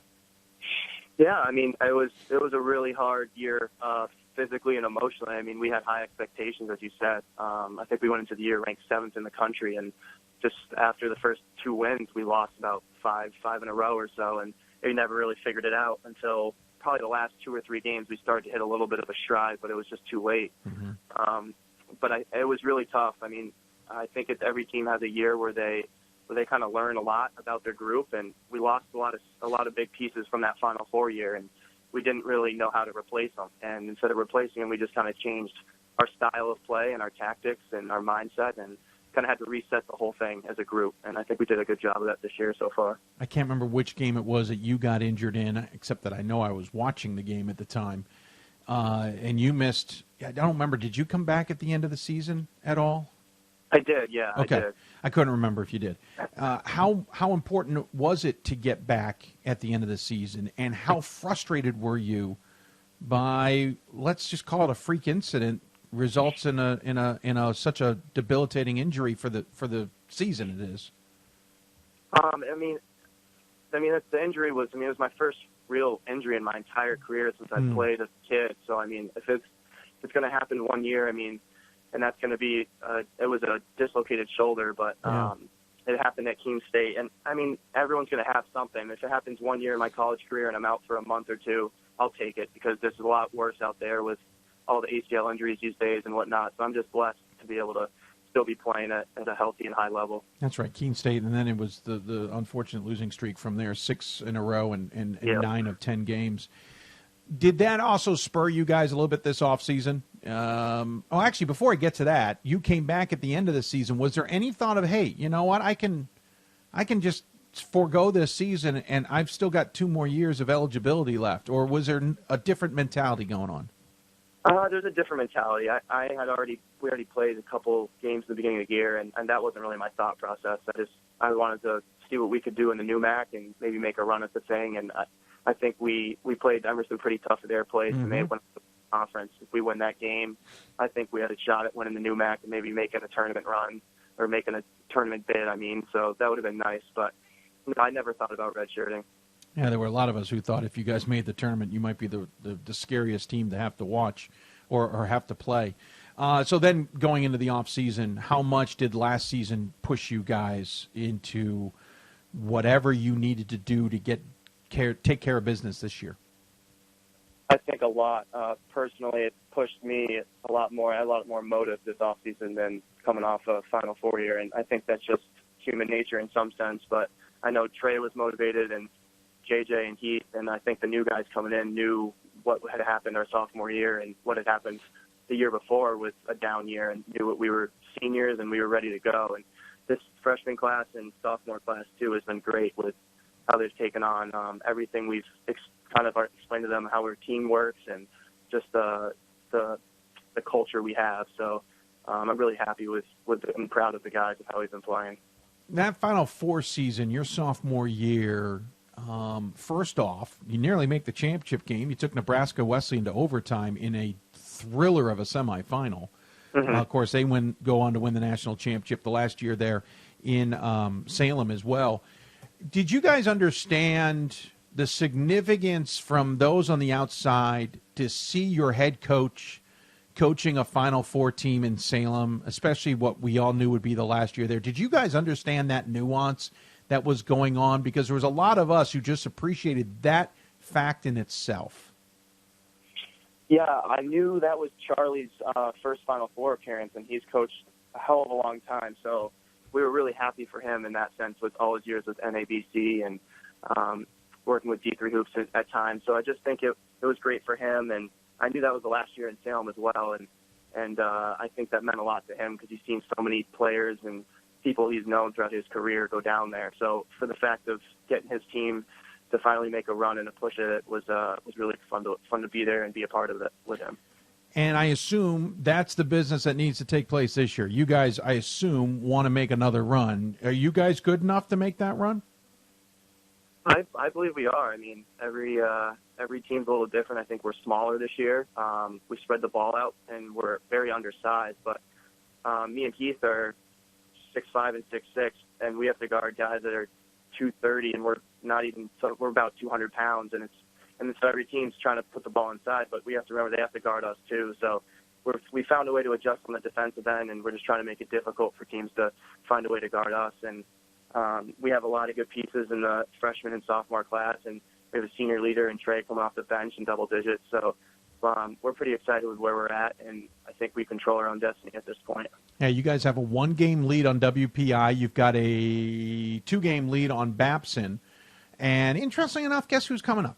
You're on the road at WPI coming up on Wednesday, and then you're home to finish things up.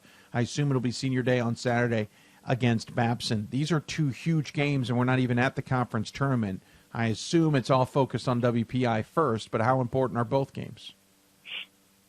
Both games are absolutely huge. I mean, the new MAC's been as strong as I've seen it my time at Springfield, and I think our non-conference schedule has prepared us for this conference grind, and this is the crucial part of it. We're finally in the driver's seat in a sense. I mean, if we win, we're hosting the new MACs in a sense, and if we lose, there's a chance we don't, and we know that. So it's a crucial game for both teams, and it's their senior night at WPI on Wednesday. So we gotta be ready for sure.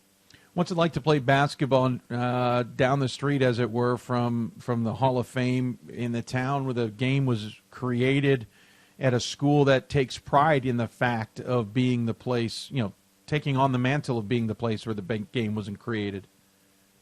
That's great. The energy around Springfield has been great. We get a lot of local fans and a lot of high school kids that love to come watch. I think we got a pretty consistent crowd, and the energy, and everyone really wants to see us do well. So it's really there's not a lot of pressure in a sense, but there's definitely a lot of energy around the gym at all times for girls and boys, and it's been really fun to play here for 4 years. What attracted you to Springfield and to play for Coach Brock? Originally, I just came on a visit with a friend who went here, and it happened to be Andy, our point guard on our Final Four run, and I stayed over for about 2 hours into my overnight. I was like, this place there's good people. Everyone says hi to each other, holds the door, and the vibe I was getting here was just something more than everywhere else I was looking at. And immediately I just knew I wanted to go here. It was close to home, and Coach Brock was someone that I just wanted to play for at the end of the day, and I'm definitely glad I made that decision. I'm curious, what other schools were you looking at? It came down to Western New England down the road, Dickinson, and then Pace University in New York. Did you say Wesleyan? Sorry, Western New England. Oh, Western New England. Okay, yeah, that's a little different. Western New England, Springfield, Pace, or Dickinson. That's a bit of a motley crew. Yeah, it is. It is. For a while, I was looking to play lacrosse as well, and that dwindled out just to focus on basketball. So that kind of had a very big impact on my decision at the time. Yeah. No, the lacrosse angle, I get it a little bit more there. Absolutely. Curious, final year, you're a recreation management major. I'm not going to pretend I know what you can do with that, but I can make up a lot of ideas. But what is your hopes to do once the season comes to a close, however it comes to a close? My hopes is to have a chance to continue to play. I'd love to get a shot somewhere, and I'm just trying to stay healthy and keep a positive attitude and stay ready for anything. It's been a great 4 years, and I'm just not done to be ready with the game of basketball. And if playing doesn't work out, I'll hopefully get into the coaching world and the coaching scene at some point as well. Oh, I could see that. I could see both, actually. Today it came out, Small College Basketball's watch list for the Bevo Francis Award. What does that mean to you, to be on that list? It's a great honor. There's a lot of great players on there. I recognize a lot of names, and I've been on that list before, but I never take it for granted, and I'm thankful for it. But it's just a friendly reminder to keep going and stay motivated, and there's still hopefully a lot of seasons to be played, and I'm really excited for it. Well, I appreciate the time and the insight on the team, on yourself, on the last 4 years, 2,000-plus points. Did you ever think that was going to be something you could have pulled off? No, I didn't. Not going into it, that's for sure. You're a freshman. That's definitely not the first thing to think about. But I'm thankful for it. I mean, if you got to stay healthy for 4 years, I think it's the hardest part. And I've been very, very, very grateful that I have. I only had one injury, and knock on wood, and we'll keep it that way. Well, one injury that made you miss half a season. Mind-blowing that what you've been able to accomplish around that fact. Congratulations on the season so far. I personally know that I have a feeling you'll be in Fort Wayne no matter how things happen. But I also know you'd love to have the team there with you. And on that note, I at least wish you good luck. I'm stalling a second because I just got a text. Disregard. I thought it was a question about you, and yeah, we don't need to worry about that. So we have a tradition on the show. We always give the guests the final word. Any final thoughts you want to share with those tuned in? Just thank you for having me on the show. We appreciate everything you do for D3 Hoops, and we're avid followers, and go Pride, baby. Oh, hey, one last question. Ryan Scott says, is catching Joey Flannery's career scoring number a goal for you? It's definitely a motivation. I wouldn't say it's a goal, though. Well, wouldn't one argue they're the same thing? I guess. I mean, it would be nice. It would be nice to catch him, but he had a great career, and we always get this comparison, me versus him, and I've never really thought of it that way. I think we're similar but still different in a lot of ways. But he was definitely a very respected player in Division III, so it'd be an honor to definitely pass him in points. Yeah, well said. Well, thank you for the time. As I said, thank you for the insight. Good luck the rest of the way, and we'll look forward to talking to you somewhere down the road. All right, thanks, Dave. Have a good one. Absolutely. You do the same. He is Jake Ross joining us on the Blue Frame Technology Hoopsville hotline. Fun to chat with him. We're running late, so I'm going to keep things going here. I did get a couple more donations. I really appreciate it from everybody. We will try and update those as soon as we can. You're listening to Hoopsville, presented by D3Hoops.com from the WBCA NABC Studios. When we come back, keep talking men's basketball. Talk to Wesley men's basketball coach Dean Burrows. Talk about the school out there in Delaware leading the AEC. What is the future for that program and that school? You're listening to Hoopsville, presented by D3Hoops.com from the WBCA NABC Studios. More Hoopsville after this.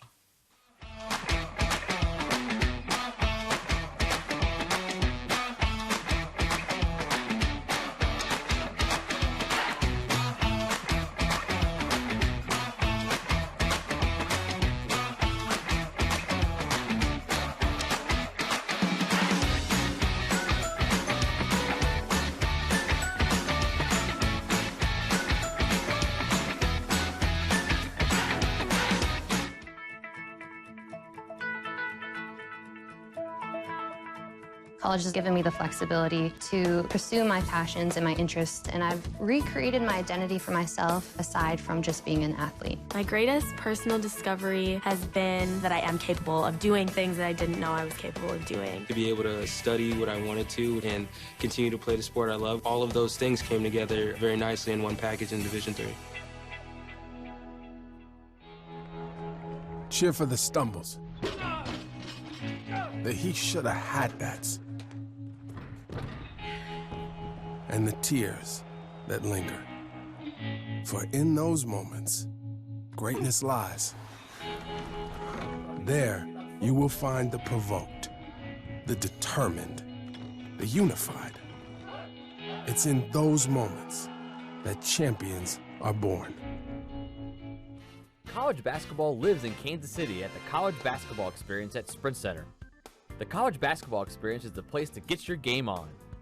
It's not a museum, it's an experience you won't forget. Discover the history of the game in the National Collegiate Basketball Hall of Fame, featuring the Gallery of Honor, Mentor's Circle, and Honor Theater. Suit up in the latest CBE logoed Nike gear at the CBE Hoop Shop. Elevate your game today and visit the house that college basketball built.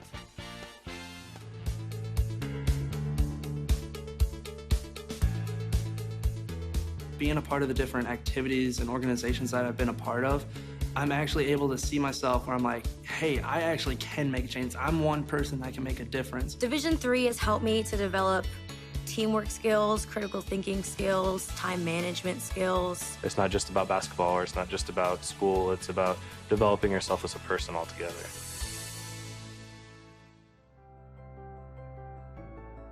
It's on us. It's on all of us. And it's time to act now. It's on us to start the change. It's on us to be the change. It's on us. It's on Division III.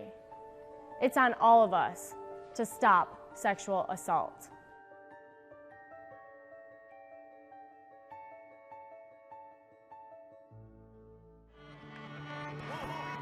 I coined my definition of success in 1934. My definition of success is peace of mind attained only through self-satisfaction in knowing you made the effort to do the best of which you're capable. It's like reputation and character. Reputation is what others perceive you to be. Character is what you are. We are the coaches of women's basketball. We are leaders and teachers, dreamers and winners. We are professionals who conduct ourselves ethically and with integrity. We place the education, safety, and well-being of the athletes we coach above all else and teach them the fundamental values they need to succeed in life. We are coaches united for the good of our game and those who play it. We are the WBCA.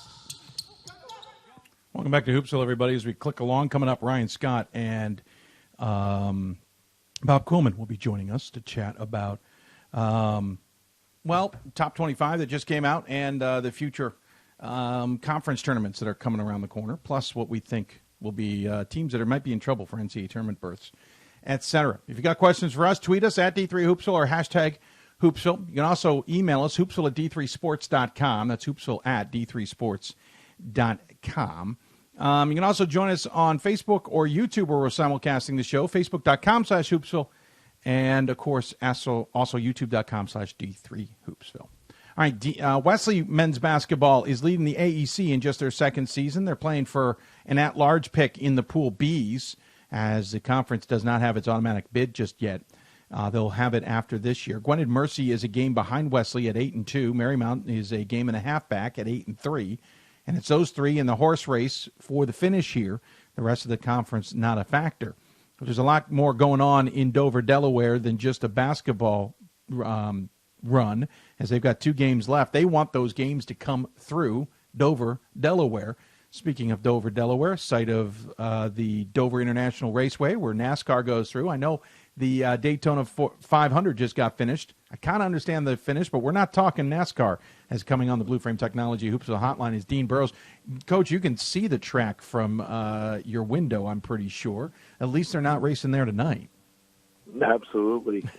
More and more you see bleachers being taken out of there, though. So yeah, I don't know, but it's always interesting when the race is in town for sure. Oh, that's one place I avoid when the race is in town. The highway basically goes around the track. Anyway, you want to avoid that like the plague. And it's not a negative thing to NASCAR. It's about the traffic. Let's talk about this team. You and I talked, if you don't mind me saying, in the offseason.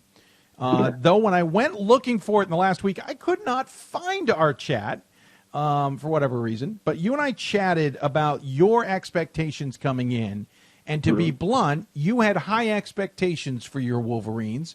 I think you thought you guys really could have a good year. Now, that said, you're on top of the conference at 9-1. So you're having a great season in conference. But the first 3 games out of the gate were losses, and 5 of the first 7 were losses. And I hate to dig in deeper, but 6 of the first 9 were losses. That could not have been what you wanted to do to start this season. No, by no means. We knew coming into the season with 9 new guys on our roster, there was going to be a learning curve, and we tried not to schedule easy by any means. Sure. And we knew without having the AQ in the league, we had to try to get our strength of schedule up as much as we can. And you've been to our gym, and you know what we have. And it's hard to get teams to get in home and home series. And so, we'll take what we can get. But, looking back at it now, if I could go back and do it over, we played 9 games in November. Yes, you did. So maybe we would adjust that as we move forward. But, we brought 5 guys back who had experience in the program in the past, and one of those guys sat out last year, Michael Stefanidis.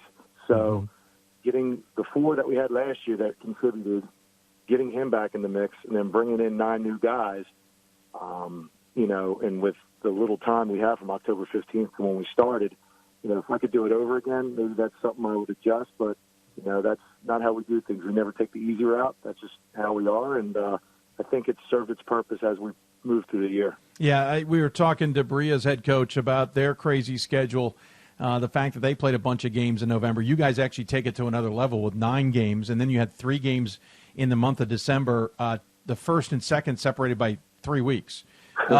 So there, and by the way, we should point out that Salisbury game on the 8th of December was actually a week after your last November game. So you just had all kinds of quirks with that schedule.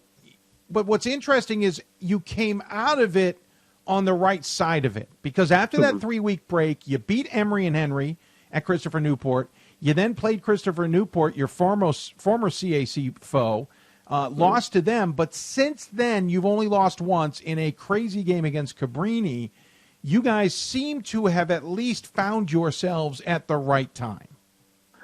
Yeah, I mean, it's been like I said, a learning curve. We've had great senior leadership as we've moved through this thing.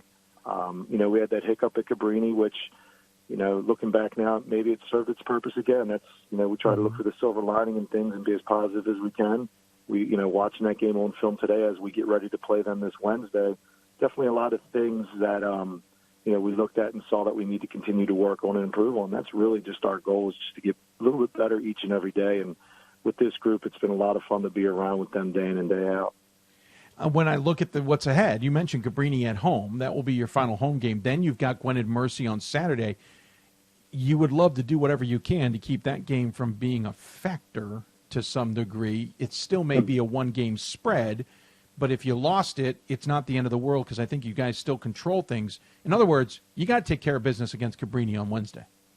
Absolutely. I mean, we had to take care of business this past Saturday at Marywood, which is, it's not an easy place to go up to and play, especially when it's 5 degrees when you get off the bus. Sounds like a slight exaggeration, but go ahead. No, it was cold. I know. When we got into town, it was, but no, I mean, we're just taking it game by game. I know that sounds cliche and coach speak and things like that, but I heard the Berea women's coach earlier saying, focusing on themselves, and that's what we really have to do. We know if we do, 4 or 5 things that we stress day in and day out, we have an opportunity to go 1-0 each and every time we play. When you look at what you've learned, can you take those first 9 games of the season and take anything from it to still remind the guys as you practice, as you go through video, as you do scouting reports, even when you're playing in games, go, guys, remember this. This is what we dealt with. Here's how we got past it. Or is that now a distant memory? We try to bury things and move on, but we also have, reminders from time to time of things that we have experienced. I mean, we're winning games this year that last year, maybe 2 years prior to, we're finding different ways to win. We have Brian Cameron, and that's what a lot of people want to talk about, and rightfully so. I mean, he's a heck of a player. I know you were just talking to Jake Ross from Springfield, who's another great player in his own right. But, I mean, it took a little bit of time for Brian and to trust some of these new guys and vice versa. And it's very easy to sit there and watch him do his thing. And that's what some of the guys were doing earlier in the year on the floor. It's like, hey, if you want to spectate, we can get someone else in for you. But, little by little, those guys have earned his trust, and he's become more comfortable with them out there on the floor as well. Brian Cameron's averaging 28.5 points per contest. He's also pulling down 8 rebounds a game, but he's also handing out 4.5 assists a game. And I think that's the key stat, is a high assist number. Yeah, he's scoring, and he's getting his rebounds, he's getting his shots, he's getting his looks, but he's trying to get everybody else involved too. Absolutely. I mean, coming home the other night from Marywood after the game, I was just curious to see where he stood all time in our program's record books. And believe it or not, he's only 37 assists shy of becoming number 1 in our program's history. Yeah, that's something. I mean, I was talking to my assistant coaches over the weekend and today, and I mean, we were just completely blown away by that. So that just shows you how unselfish he really is as a player.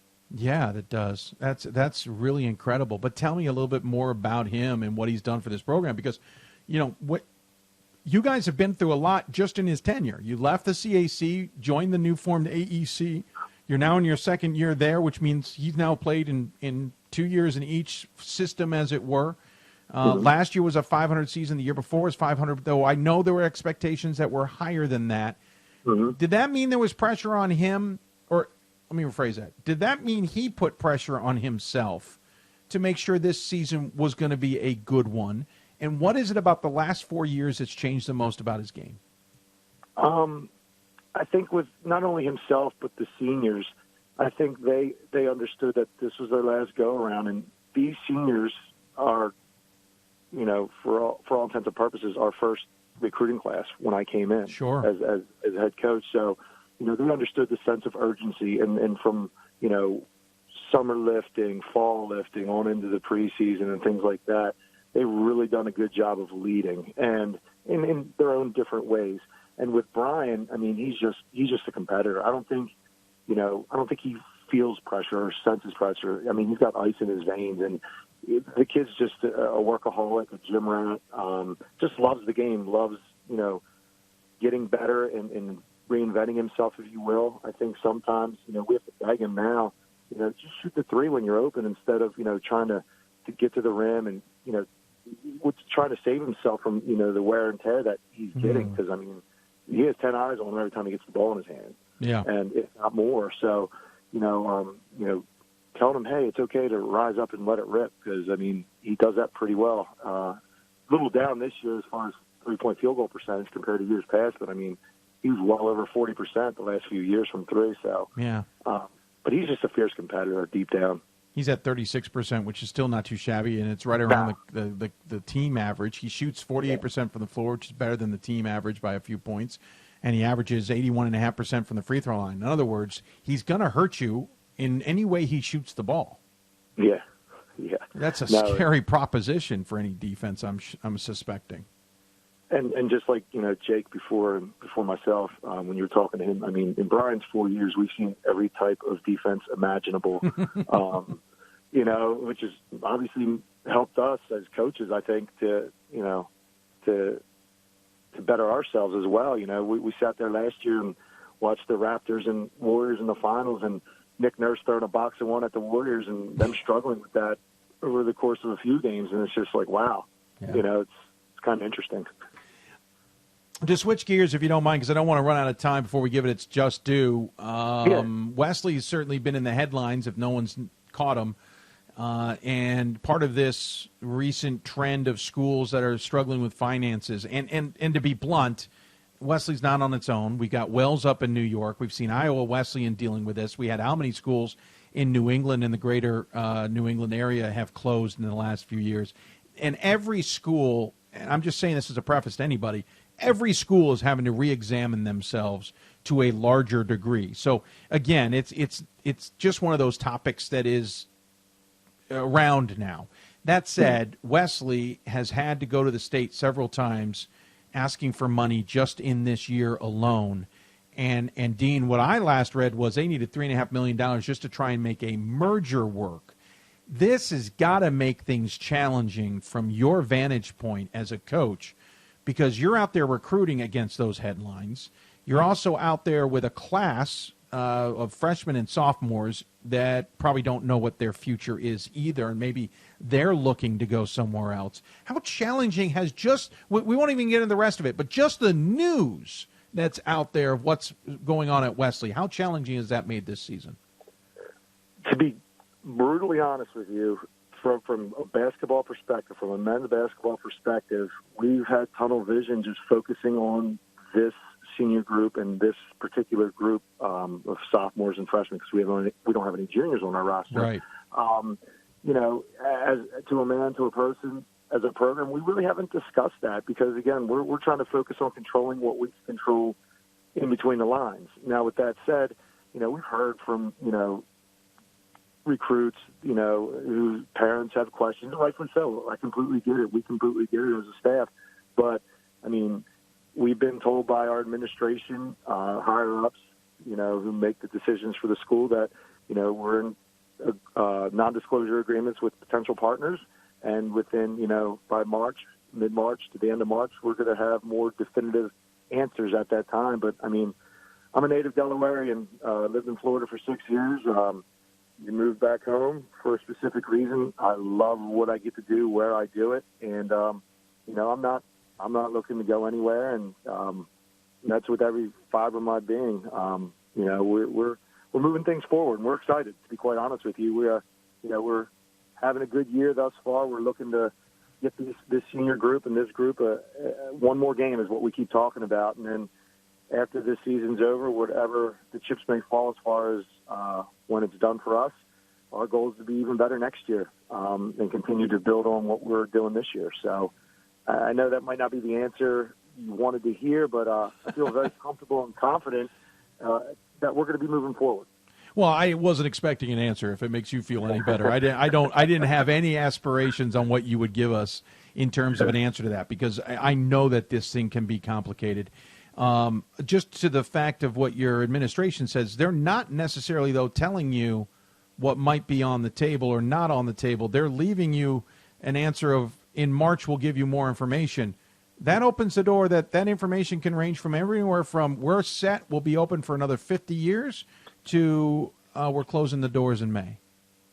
No, and that is reality, but I have faith in our higher ups and people who make a lot more money than I do that, they have our best interest at heart, and that's how we're moving forward. We talk to our guys every day about controlling what they can control, and I'd be a hypocrite, and our staff would be hypocrites if we didn't do the same. Absolutely. And I should say, I'm impressed with your president from an outsider's point of view and the very little I know about him, and the story about him going to see a football opponent player who was horribly hurt in a game at the emergency room because he knew the student athlete's parents had not made the trip and were on their way, just to make sure he was okay, speaks volumes to me. So I suspect they are certainly doing everything they can, and I don't want anybody to figure I'm alluding otherwise.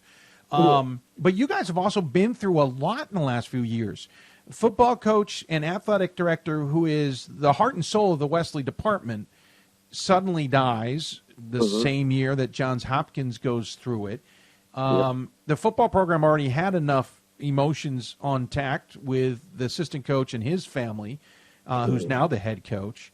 Now to tack this on, Dean, it must have been a roller coaster there, and sometimes not the fun one necessarily. No, that was all, it was surreal, and, I went through, some health stuff actually 2 days after Coach Strauss had passed personally. And I almost was on, the other side as well, but the good Lord didn't want me yet. And, we just keep going. That's all we can do is control what we can control and just keep working, rolling up our sleeves and, just trying to figure out what's next, in terms of these guys and our program and moving it forward. I don't think the good Lord wanted two Wesley coaches in such short order. I don't think they could have handled it at the pearly gates, to be blunt. No, both very stubborn, for sure. I was alluding to that. As a stubborn man myself, I get it. Again, I don't want to dwell in the negative news, but it's been out there, and so that's why the curiosity gets to us, and we want to know. And I know the conference wants to know, and everybody else wants to know. I know you guys don't want to go anywhere. I'm fully aware of that, and we certainly hope Wesley doesn't go anywhere. You guys are a unique institution, and a unique opportunity for student athletes in Delaware and from further away, but for students as well. So I appreciate you at least humoring us, as it were.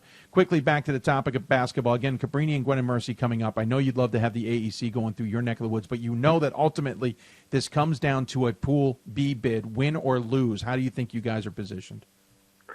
I think right now, in terms of our non-conference strength of schedule and what we've done in conference, I like where we're at. Are we satisfied? By no means. We got to take care of business Wednesday, and then from there, continue to do what we've been doing since, we got back from Christmas break. And after that, I think our resume in terms of the Pool B position speaks for itself, but that ultimately isn't up to us, so we'll continue to do what we can do and make it hard for whoever is making that decision. Did you miss the CAC? To a person, I do, just because the relationships that you develop with the coaches. Sure. John Krikorian's a good friend of mine, and I have so much respect for those guys. Chris Harney, Marcus Kahn, who we still stay in touch with those guys. On down to when Andy was at Salisbury, I still keep in contact with him now that he's over at Chesapeake. Don Friday up at Penn State, he's been really good to me over the years in terms of just passing on his wisdom and knowledge and his experience. So from that perspective, yes, and in terms of the style and things like that. But, like you said, we were just talking about some of the matters that we're facing as a school right now. that the decision to move from the CAC to the AEC was above me. And, when they come and ask me for my input, I'll give it to them. But until then, we just keep going. His name is Dean Burrows. For anybody in the administration at Wesley, I'm sure you can get some thoughts and opinions from him. Dean, I really appreciate the time. Thanks so much for coming on the show, talking about things. And between you and I, I'm hoping we're talking next season and the seasons after as well. But in the meantime, I know the business at hand is Cabrini on Wednesday, and we wish you luck there and the rest of the season, however long it may last. As always, we give the guests a final word, though. Any final thoughts you want to share with those who may be tuned in? Yeah, Dave, before I thank you, I just want to thank my assistant coaches. They're all volunteer assistants who have full-time jobs, and they're great men, and I'm very blessed to have them in my life and in our players' lives. Thank their significant others for all the time that they allow them to be with us, and we really have a lot of fun together and with our guys. And, lastly to you for everything that you do to better Division III basketball, which, I might be biased, but I think it's the best level of basketball there is out there. And for those who don't understand just how good it is, they need to get out and go see the game. I agree with you entirely on that last part, for sure. Thank you for the kind words. Great words about your assistant coaches, to say the least. Good luck the rest of the way. Look forward to talking to you down the road. Thanks, Dave. Absolutely. Dean Burrows joining us from Wesley. They're 15-8, 9-1 in AEC play. They have only lost one game since the new year. And you know what? Got a good unit there. I'd be fascinated to see how things progress. Got Cabrini and Gwen and Mercy ahead. I kind of like Wesley. Hope they're not going anywhere. We're going to take a break. When we come back, Ryan Scott, Bob Quillman will join us. We'll first talk about the new Top 25 that came out. By the way, the new women's Top 25 is out already. Came out in the last segment. And then we'll also talk about kind of what we see with conference tournaments starting. Teams that may be in trouble. Teams you may have questions about. I know there's a question about Yeshiva. Yeshiva's on our list. And plenty more. You're listening to Hoopsville, presented by D3Hoops.com from the WBCA NABC Studios. When we come back, the boys join me for a Top 25 double take. Back with more after this.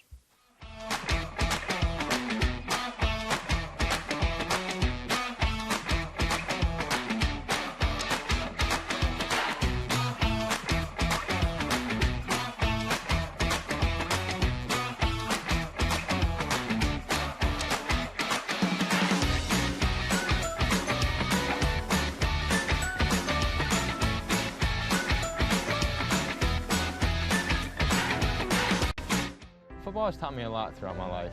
It's definitely had a huge imprint on who I am as a person. Competing at a Division III level created that opportunity for me to go to college. Not only was I the first one in my family to graduate college, but I was really the first one to even go. Being the first one, I'm breaking that cycle, and now that I've graduated, I'm not sure what's the next step, but I know I have a lot of doors open. And a lot of those are open because I played football and ran track here at Otterbein. College basketball lives in Kansas City at the College Basketball Experience at Sprint Center. The College Basketball Experience is the place to get your game on. It's not a museum, it's an experience you won't forget. Discover the history of the game in the National Collegiate Basketball Hall of Fame, featuring the Gallery of Honor, Mentor Circle, and Honor Theater.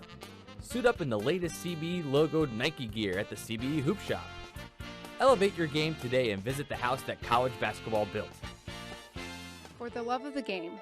But for those of us who are Division III student athletes, it's more than that, a lot more. Sure, the game is important, but as we work so hard to build both mind and body, it's more about team. That is why NCAA Division III teamed up with Special Olympics, and in giving the gift of sport to those for whom it seemed an impossible dream, we are working to make this a better world. Help us keep that dream alive. You can make a difference. I'm a Division III student athlete, and I know how powerful words can be. The term gay doesn't mean stupid, lame, or less than. So I pledge to speak up if I hear the term gay used in a derogatory way or any other homophobic terms. If you can play in Division III. I'm a Division III student athlete, and my teammates unconditionally accepted me as part of their family. So now I pledge to do the same for others. If you can play in Division III. We are the coaches of women's basketball. We are leaders and teachers, dreamers and winners. We are professionals who conduct ourselves ethically and with integrity. We place the education, safety, and well-being of the athletes we coach above all else and teach them the fundamental values they need to succeed in life. We are coaches united for the good of our game and those who play it. We are the WBCA.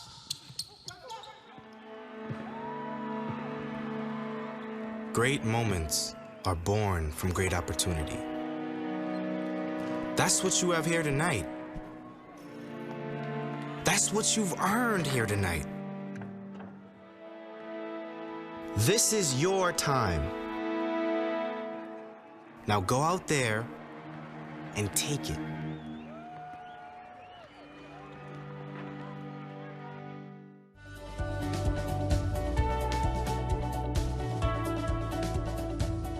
I just wanted to get good grades and to do well. But it also made me realize that I have a lot of career goals. You're there to get a full college experience, not only participate in your sport, but participate in things outside of that. And it's all about growing as a person. My coaches have helped me with figuring out who I really am. Their lives are dedicated for us to succeed.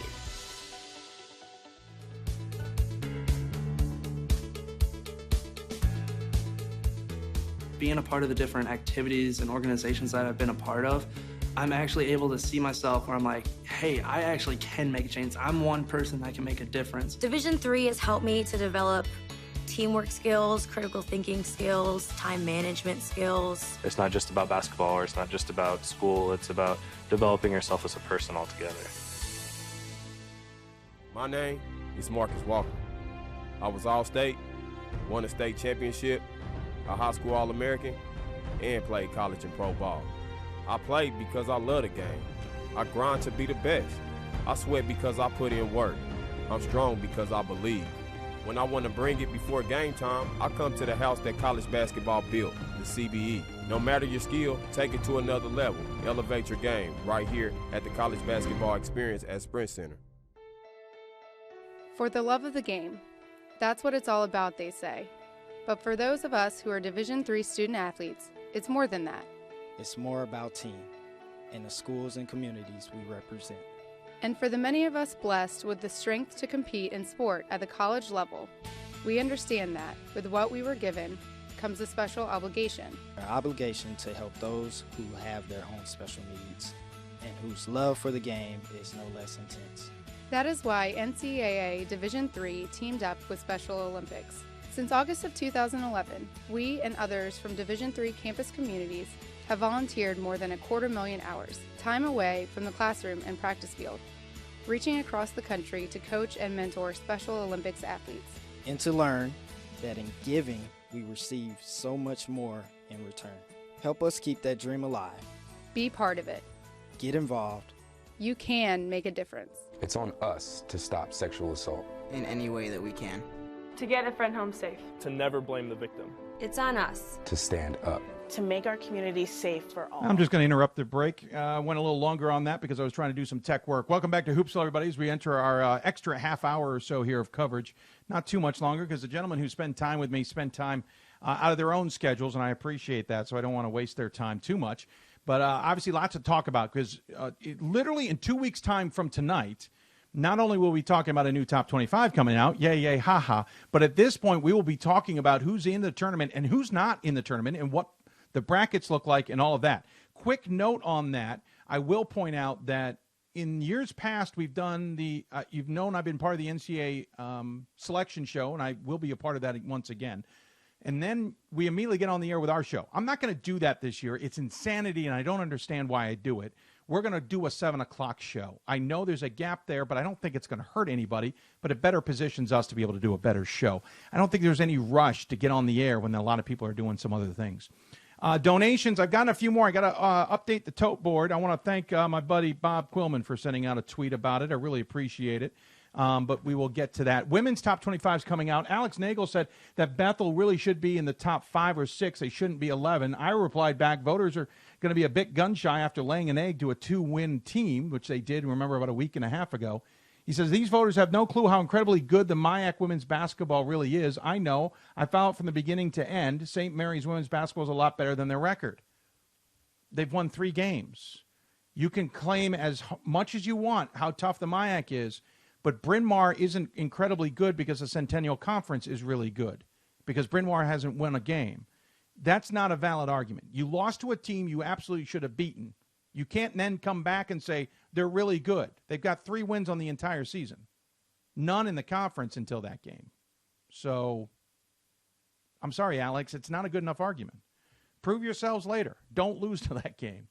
All right, let's talk Division III basketball and top 25, especially. When we talk top 25, I usually bring in my 2 trusty colleagues. Whether I'm trusty or not is up for debate, but they're certainly trusty. And joining us on the Blue Frame Technology Hoopsville hotline via Skype, it's Mr. Ryan Scott on my one side, Mr. Bob Quillman on my other, and I am doing a little bit of a CNN-esque version of things here because I wanted multiple boxes. Oh, you know what? Don't talk, guys. I don't have your audio. That's going to be the one problem with all of this. But I do want to say that oh, no, I do have your audio. You guys can probably talk. Go ahead. Can you hear us, Dave? I can hear you. I was just going to chime in that only winning 3 games, it's not that hard to be better than your record, really, just for his credit. Fair point, sir. Well played. Good. I watched most of that game. They look pretty good to me. I don't know. Certainly better than a 3-win team. This is the way you're supposed to say they're the best 3-win team in the country. That usually comes with that kind of thing. So, yeah, I like it, Dave. I like where he's going with that. I do, too. Well played. All right, so here's what we're going to do. We're going to talk top 25, folks, and then we'll take a quick break. And I do mean quick. We won't take too long. And we'll talk the future, the next couple of weeks, as it were. Gentlemen, let's first talk about the top 25 that came out today.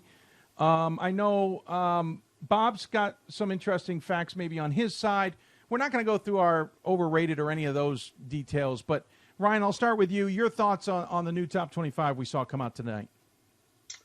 I feel like we kind of know where these teams should be sort of in general right now, right? We've got a few towards the top and a few in the middle, and we've kind of been rotating some in the last 5, and we're at the point of the season where, we need to get a bracket together and start having these teams play each other, right? That's just where we are. We've seen as much as we can see out of them on the court until they start facing each other. Yeah, agreed. Bob, your thoughts? Yeah, I thought, again, like Ryan said, I'm kind of over the top 25 at this point. I'm not supposed to say that as a voter. All I'm saying, I said facetiously, is that I'm ready to get the bracket going and play some games, because I can argue all day long that I think Swarthmore versus, Marietta is about a pick 'em. But let's play them and let's see how this goes. I did change my number 1 vote this week, and to nothing that Swarthmore did wrong. I think they're fantastic. I think they can win the national championship easily. I think St. Thomas, for me, is just by a tiny bit the best team, and I'm that lone St. Thomas Tommies voter in the top 25, so that was the big change for me this week. If you don't mind me asking, who was your first place vote prior? Swarthmore. Interesting. Okay. And the reason I say that is because it felt like St. Thomas's first place votes went back to Swarthmore, except for one went to Randolph-Macon. But you actually, more went back to Swarthmore than in reality. That's what I find interesting. I went back to Swarthmore. I don't think St. Thomas had any. I think St. John's had the first. Yeah, I meant to say was St. John's had maybe 4 first place votes. Yeah, 4. And 2 went back to Swarthmore, or 2 votes went to Swarthmore. They were down to 20, and 1 went to Randolph-Macon, 1 went to St. Thomas. So in your reality, what it means is 3 voters went back from St. John's to Swarthmore, because you left Swarthmore to go to St. Thomas. I went back to Swarthmore. I did it because I finally saw the game I've been waiting for at Johns Hopkins, and then they followed up by not laying an egg on Saturday either. That's the execution I wanted to see, which I hadn't been seeing the previous few weeks. Yes, Hopkins came back on them, and it was nip and tuck at the beginning of the game as well. But Hopkins is a good team. I was more surprised that Hopkins lost as many votes as they did in the first place after losing to the number 1 team. But that's something I talked about at the beginning of the game, or the beginning of it all. I am also a little interested. The receiving votes category has gotten probably the narrowest it's been all season. And I know this time when I voted, I felt to myself, oh, I don't have a lot of teams I want to vote on because everybody that I've been considering has been losing. The top feels like it's more solid and now playing well, whereas everybody else continues to kind of go through the meat grinder. Well, I look at that receiving votes category, and there's some awfully good teams in there. In fact, if I look at like where I was struggling, I voted for Texas Dallas. I've watched them in person 5 times now, and I think they're a top 25 team. Augustana not being in the top 25, they're a really, really good team. And I think I'm responsible for most of Oshkosh's votes. I think you and I might be all of those votes, Bob. Oshkosh, I think I have them. I have to go look at I think I have Oshkosh like 14 or something like that. I think they are playing fantastic. They're second in the WIAC. To see them buried down the ORV is a little surprising to me. So, boy, give me the field here. Give me those teams and other receiving votes, and I'll kind of take the field and see how I play out here. Yeah, we may be the outliers. I really do think it might just be you and me for Oshkosh, but I've got 4 teams in the other receiving vote that I voted for that didn't quite make it in there. So, yeah, I mean, but still at the bottom, right? You're not putting these teams up as necessarily national contenders. Maybe Oshkosh just from the experience and the guys that they have there, but it's who's going to make waves in the tournament. And I just feel like we're in for so many upsets because of just the parity that you've got there. Yeah, I can't vote. I know Augustana's been there, and I've been curious who's been voting for him. I can't vote for Augustana right now. 7 losses. At some point, I always have the adage that as good as you are, no matter how tough the conference, the results will shine through. And I haven't voted for Oshkosh either, kind of along the same point, because every time I start to look at them and get confidence, they take a loss. I get that a conference can be tough, but at some point, I feel like the reminder I have is I get very frustrated in another sport. Their top 20, one year a team that was at 500 finished in the 18 to 20 range, and they had been in there a few times with a below 500 record, and the argument back was, well, they play a really tough schedule. Okay, but they only won half their games, or they're not even winning a majority of their games. At some point, the tough schedule's got to be thrown out the window and just understand that as good as the schedule is, they're not good enough for the schedule. And I feel like I'm in that boat with Augustana, and maybe I'm missing it. You all can certainly tell me that, but that's where I come from on that vantage point. I agree. I had been voting for Augustana sort of 24 or 25 most of the weeks. I've dropped them this time. Just looking through the resume, they don't actually have that much in terms of great wins. They beat Elmhurst once, and they beat Stevens Point. And their losses are losses. They should not have taken that many.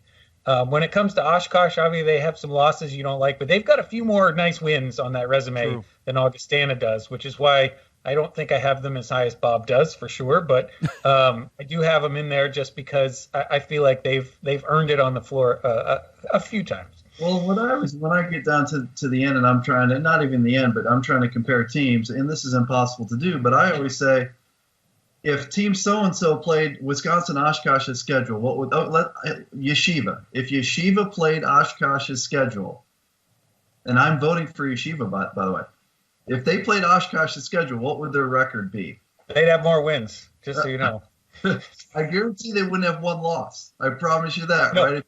Right? If you go to North Central, Augustana, you play Elmhurst, you play Emory, you play all those WIAC teams twice. Who else am I missing? St. Norbert. What would Yeshiva's record be? And I guarantee you, Dave, you wouldn't be voting for Yeshiva if Yeshiva played Oshkosh's schedule. I'm just saying, playing devil's advocate, I think that you have to kind of balance these teams that are playing these crazy, crazy tough schedules and versus the teams like in Albertus Magnus that are not. I don't disagree with that point, and that's why I also have ceilings. Everybody gave me a hard time a few years ago when I said that Benedictine, until I could see more, which came for the tournament basically, was going to have a ceiling for me because there was only so much that they could do in the conference schedule to prove anything. that, yes, if they played in a different conference or whatever, they'd have a different record. That's where I have it. So Yeshiva has a ceiling for me. They came up a couple of places with St. Joseph today for me, but they're not very high in my poll. That's with that in mind. But I can't flip around and say, well, yeah, Augustana was playing Yeshiva's schedule. I know they'd probably have no losses as well, but they're not. And then that's where I have to finally cut bait at some point and say, listen, I'm not putting a 7-loss Augustana team in at this point in August with Oshkosh. They've been on the radar. They're the ones in that next level that I'm waiting for them to gain momentum, because right now it's a loss and then a win, and then a loss and then a win, and that makes it hard as a voter. Before we leave this topic and jump into the NCAA stuff, any surprise teams in the top 25 that you're just surprised by, that they're either really high or they answered the poll or they're not in? I mean, well, I guess we talked about that with Oshkosh and Augustana, but is there anybody else that just jumps out and you go like, whoa, interesting? I don't think I had any that made the poll that were, because the teams that all made the poll that I didn't vote for were all teams that I was struggling with at the end. Like I didn't have Brockport in, and I kind of felt bad about that. I don't think I had Babson in, and I didn't have WPI, and I didn't even have St. Joseph's of Connecticut, and I struggle with that. Instead, I put teams like St. Norbert in. I think I have Texas Dallas in. So I was not surprised by any of the teams. Ryan, I don't know if you caught any of these teams and felt like they were surprises, but I did not.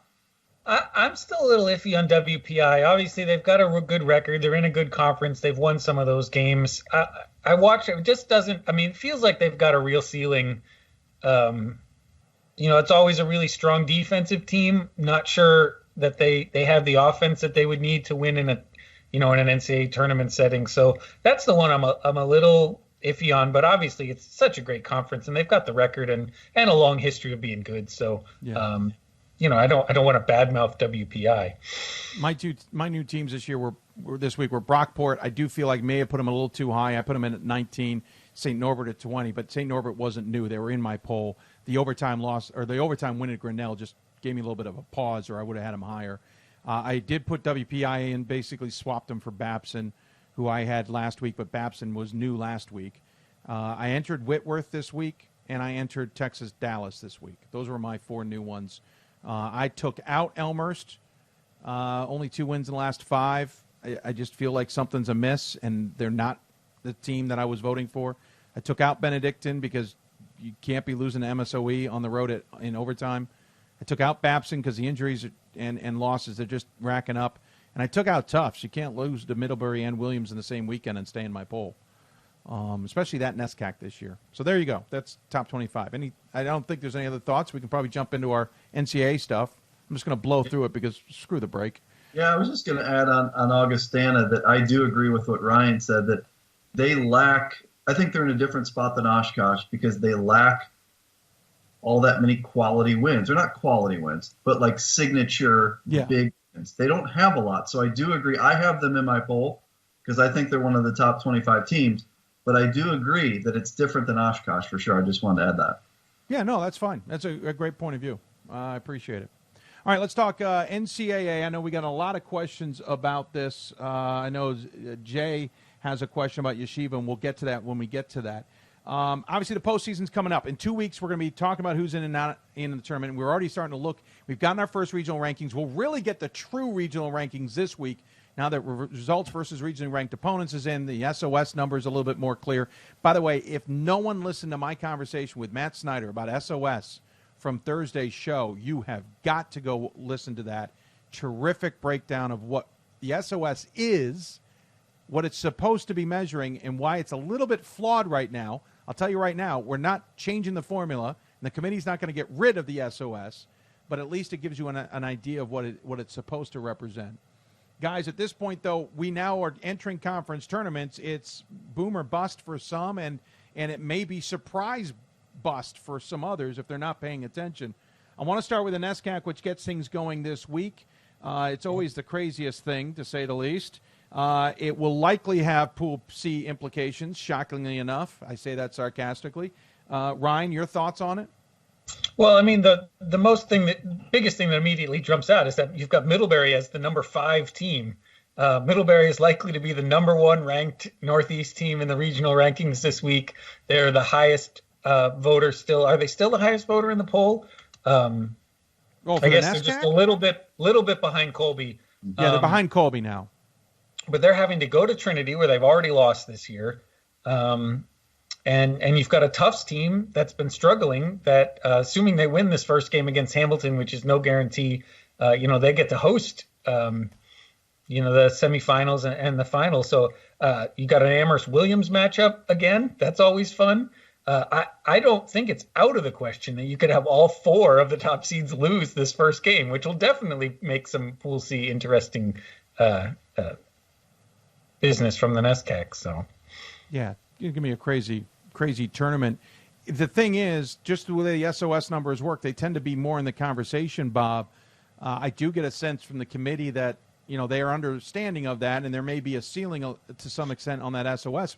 But really, honestly, this is where that non-double round robin kind of comes into play. Middlebury's number 1 in the region, number 5 in their conference, because there wasn't a second round to really shake it all out. It really is big when you start looking at the dynamics of the winning percentage. The fact that the NESCAC teams do not play each other twice is a huge factor. And if you think of, pick like the CCIW, where you've got teams like Augustana that are having to play a North Central 2 times. What if they didn't just have to play North Central last weekend? Where would they be right now? So we've beat this one up a lot of times, and NESCAC fans probably are sick of it. But it is a really big factor, and I think the committee factors that in. I really believe the last couple of years we've seen evidence that they look at that and they somehow kind of factor in that there's not that double round robin happening in that conference. I do think we're going to get multiple teams in from the NESCAC, but it also feels like an odd year. This will just be my final thought. I don't think we get nearly as many as we normally do because the teams have taken a lot of losses this year. I mean, Amherst has got 7 losses on the year. I just don't think it's going to be – I mean, Hamilton, talk about a season that just didn't materialize. I just don't think we're going to have as many as we're normally used to, but that is, I think, multiple factors in play. It's not just one.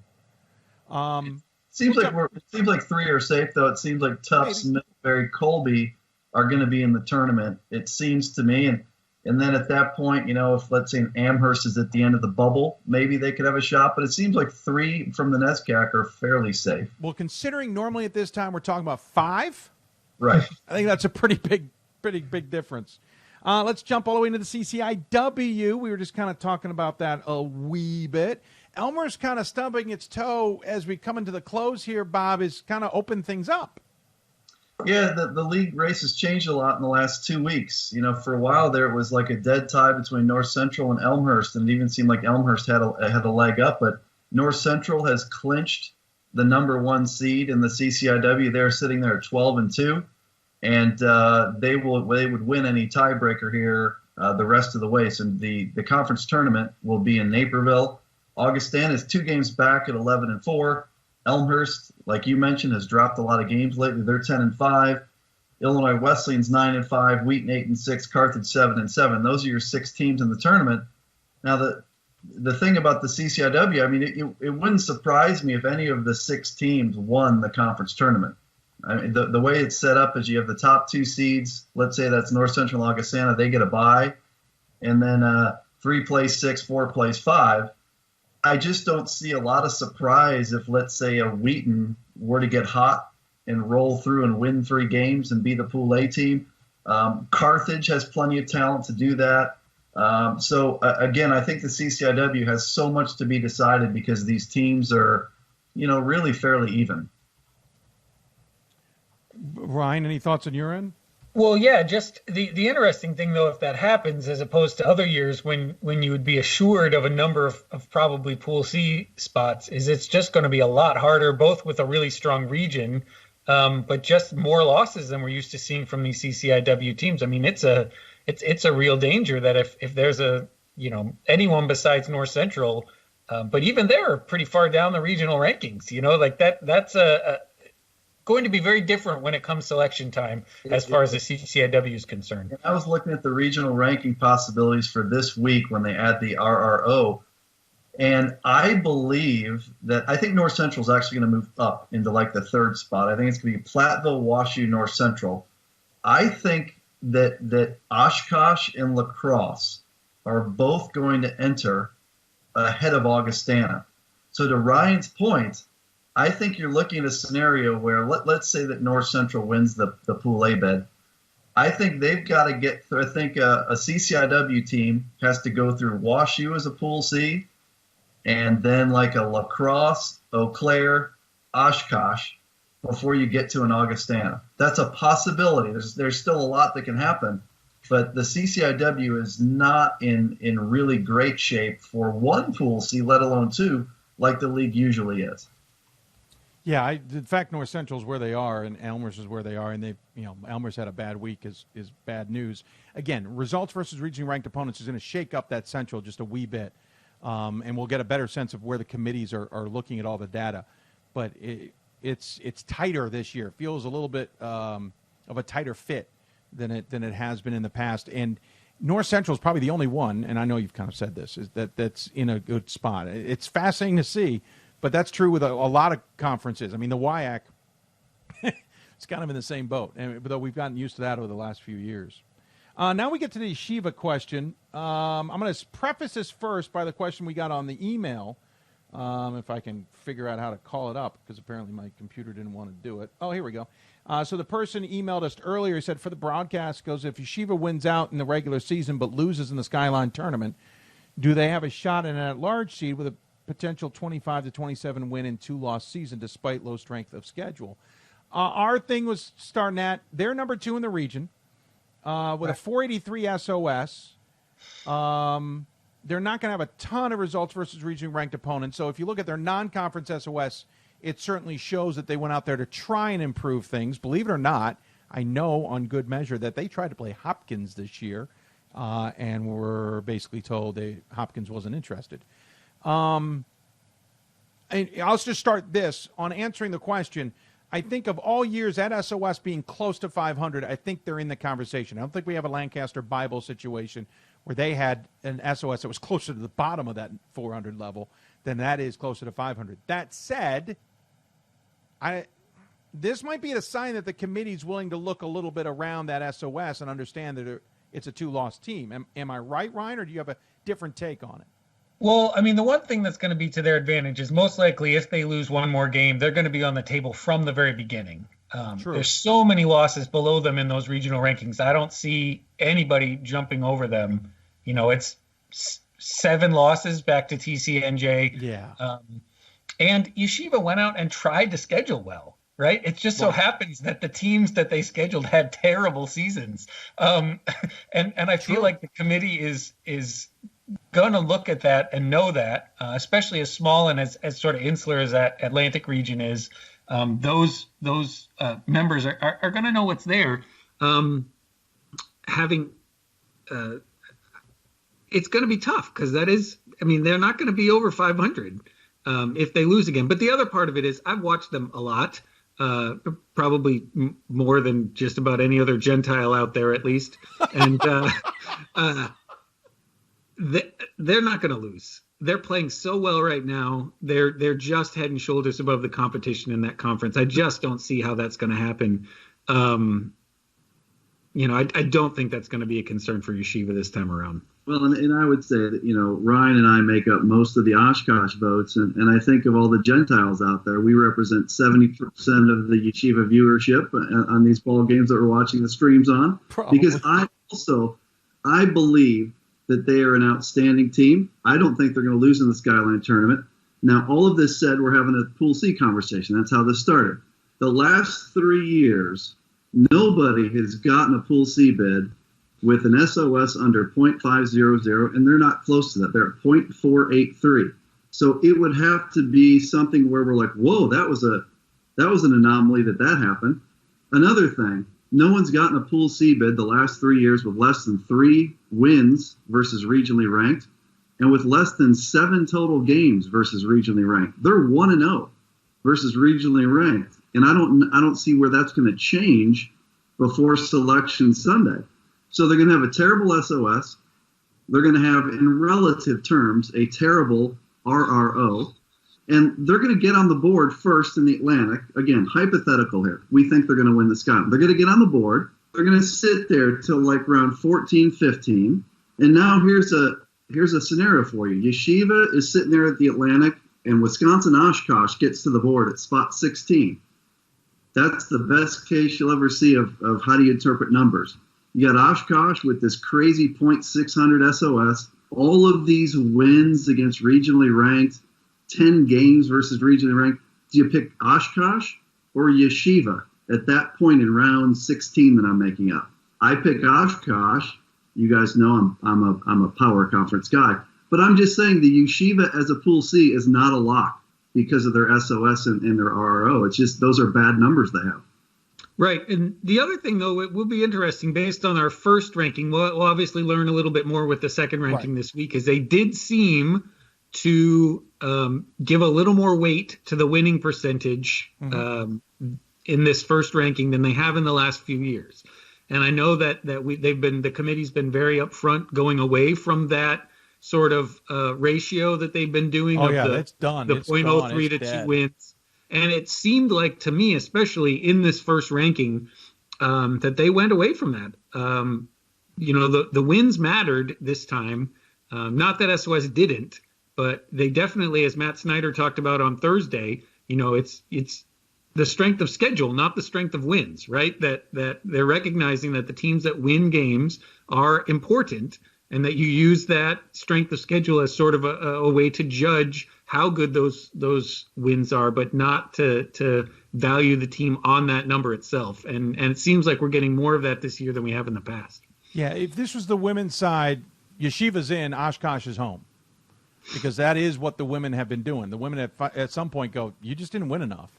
I think it'll be a fascinating conversation, Bob, and we'll be doing that in a little less than 2 weeks' time if it gets to that. But I'm kind of the opinion that I go with Yeshiva because at some point it's got to be about the fact that you still went out there and won. Nothing against Oshkosh, but people have known how I've stood on this for years, that at some point you didn't win enough games, in my opinion, despite what your schedule says. You can have the hardest schedule in the country be 500. There's a line, right? At some point we decided you didn't win enough. That's kind of where I'm getting at. And we do have Yeshiva's getting pulled down by their conference as well. Their non-conference SOS is higher than their overall, which means that they're getting penalized by the conference, and the committee does take that into consideration. I did look at Oshkosh's non-conference SOS. It's a crazy 615. Right. I don't know what to make of that either. But yes, Yeshiva did try and go out there and try to go out there and do even better, I may add. Just didn't get it to go their way. UAA, regular season. Obviously no tournament for the UAA. By the way, a little nugget for you new to Division III. They're the only conference in the entire NCAA. All divisions without a conference tournament. Bob,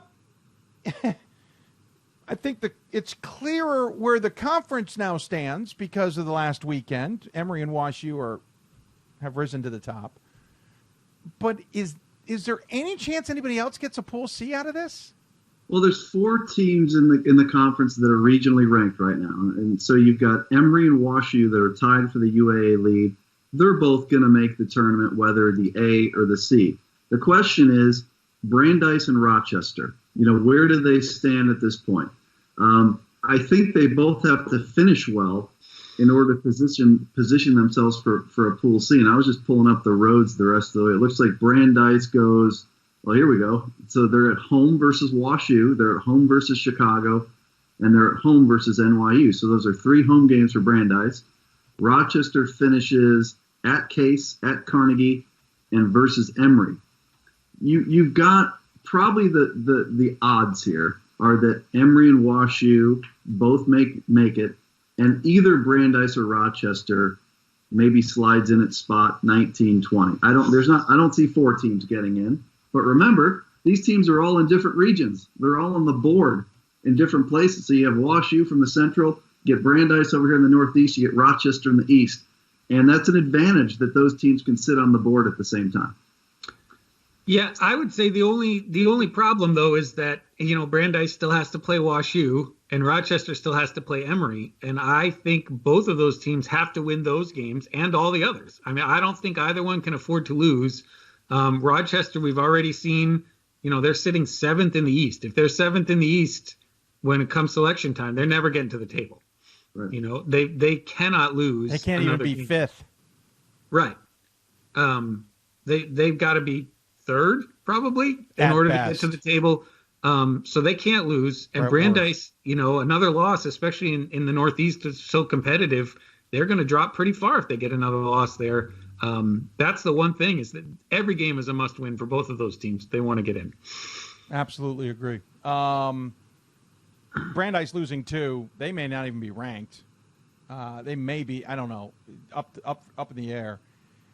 Now they'll have the results versus regionally. I know that's going to be a factor, and that could help Bowie, but I just don't see it. I don't think, you know, Brandeis, great season up into a point, and unfortunately it just didn't materialize after that, which is too bad. I was kind of rooting on the Judges.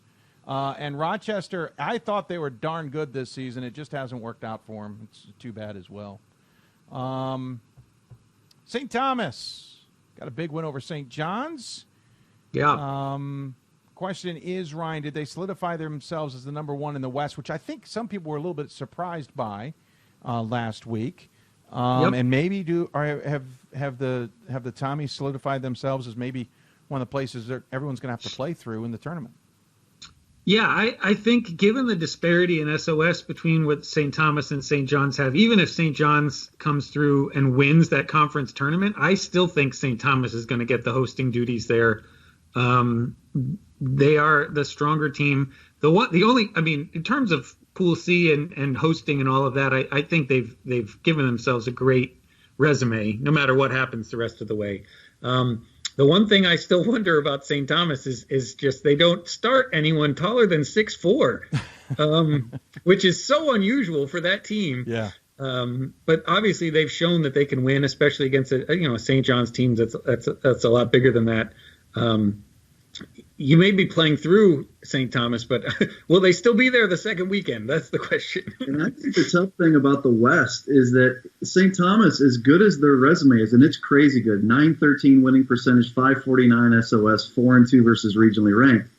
But look at how close these numbers are. Nebraska Wesleyan has the exact same winning percentage, 913 to 913. St. Thomas on SOS was 549, Nebraska Wesleyan's 546. Tie. Results versus regionally ranked. St. Thomas 4-2, Nebraska Wesleyan 4-1. So if you're St. Thomas, if we're talking here about like the whole West region is going to go through them, they have Nebraska Wesleyan right there on their heels. Could be the number 1 team in the region based on the way the Tommies finish. So the West, the top of the West is outstanding. Well, yeah, and go ahead. They got Ryan. the head-to-head. That's really the big advantage they've got there, is they beat Nebraska Wesleyan this year, and that's sort of lucky. But I imagine both of those teams will probably be hosting the first weekend. So hopefully, mileage being a factor with Nebraska Wesleyan. We'll see. Here's another wrinkle. The second weekend, there's 8 sites. The mileage is 500 between opponents, not 500 miles between a central site. We could see a little bit of an elimination game in the Sweet 16 between some really good teams, because Nebraska Wesleyan is going to be able to get to St. Thomas. That said, Nebraska Wesleyan may not be able to get to anybody. I haven't done the math, and so we could maybe avoid this. But I'm blown away by the fact that St. Thomas, with its 5 games in non-conference play, put together a non-conference SOS of a 662 for their SOS to be 549. Whereas Pat McKenzie has a non-conference SOS of 449. And they played Nebraska Wesleyan.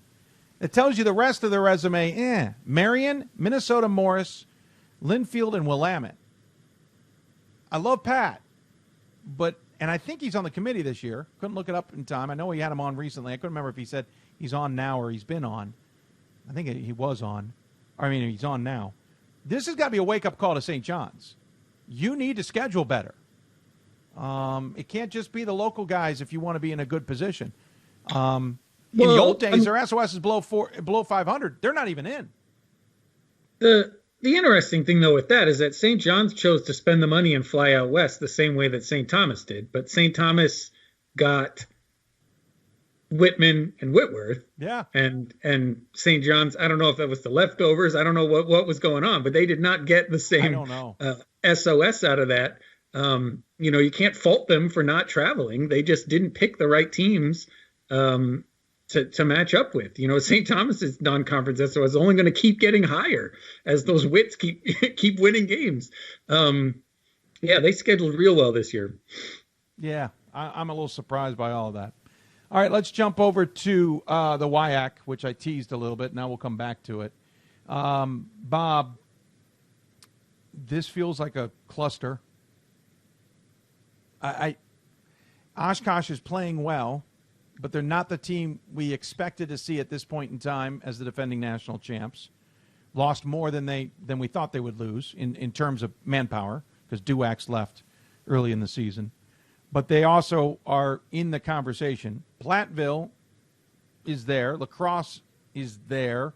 There's probably going to be a wild card because this tournament is wild.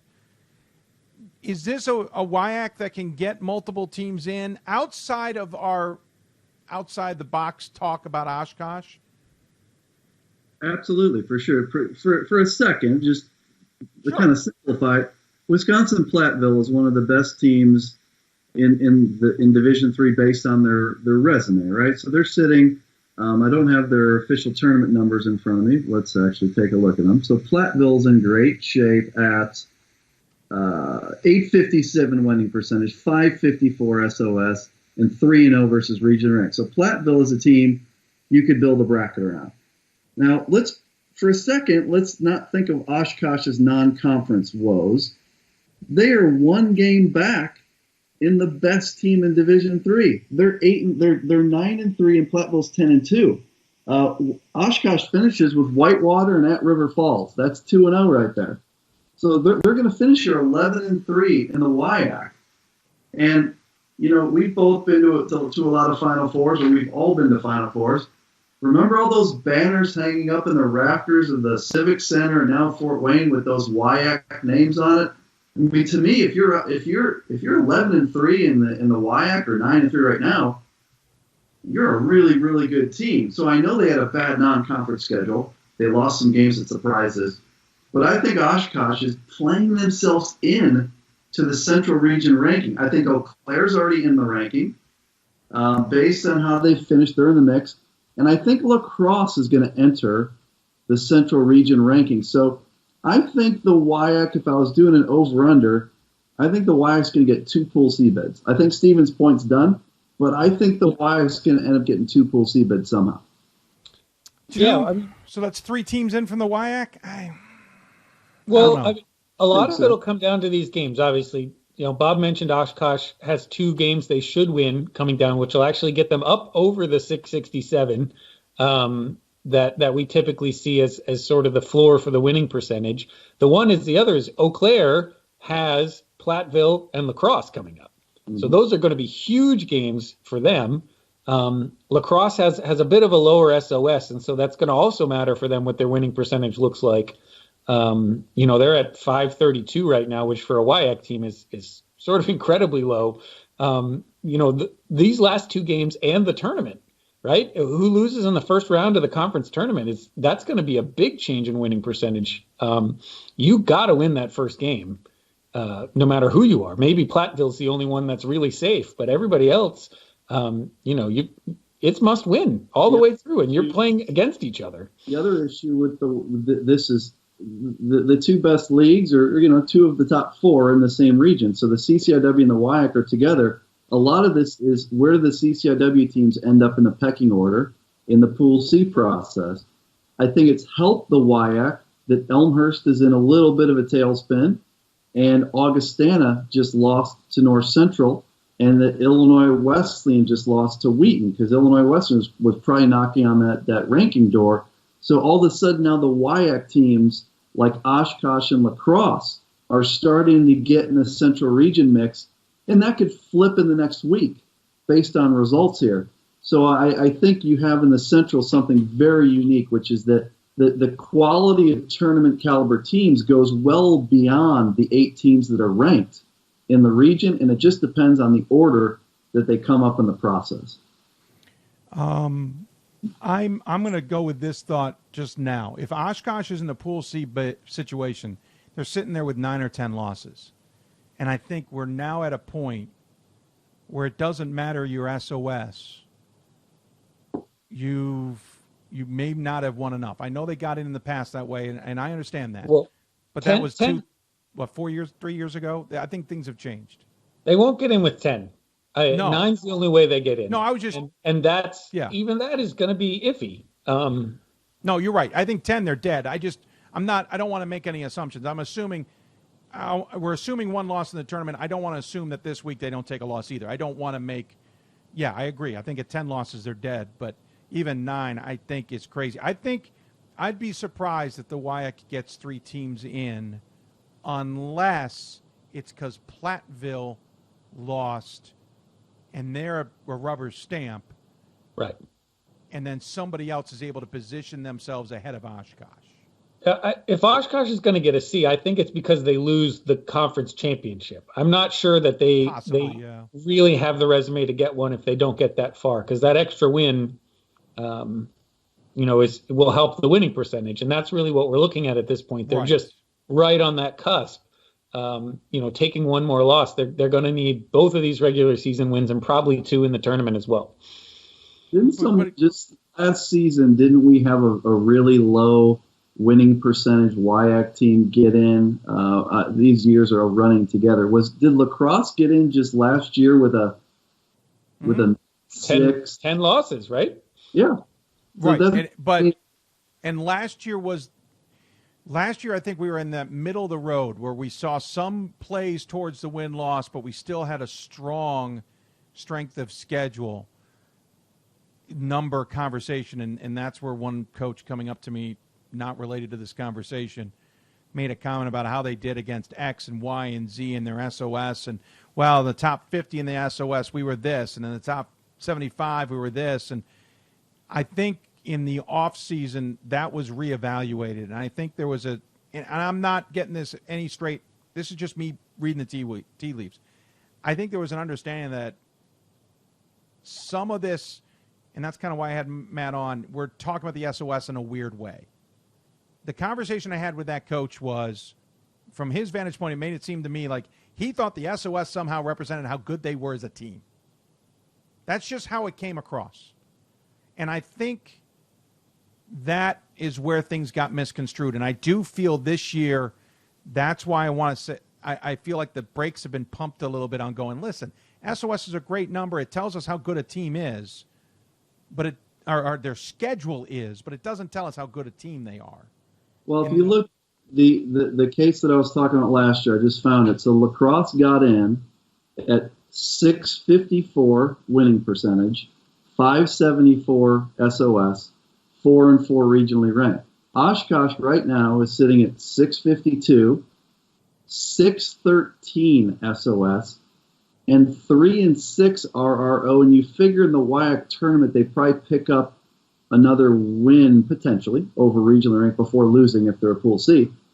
I mean, you may be right, Dave, that there's some kind of off-season change in interpretation, but just last year, the same committee chairs group put in La Crosse. They also put in Ramapo at 667. We put Ramapo in. And 560. And again, just 2 years ago, Oshkosh got in at 630. But if we just look at last year, but 2 years ago, the 630, that was the ratio being used. So we got to throw that year out now. But what about just last year? La Crosse gets in at 654, and Oshkosh is going to have a better resume than that. And if Oshkosh is sitting on that table, and your choices are kind of like ho-hum, 780, 520, 2-2, I think I know who's going to be 780. I don't think makes the argument, Bob. But if you have Yeshiva there sitting in at 900, I think that's a dead argument. My point is, it depends on who they're up against. The two variables this year, one is I think other parts of the country have better resumes overall than last year. You've got more teams with stronger overall resumes. And then the other one, the thing Dave and I talked about offline behind the scenes, the one that's been really interesting to me was the committee put Wittenberg over Worcester this week in the regional rankings.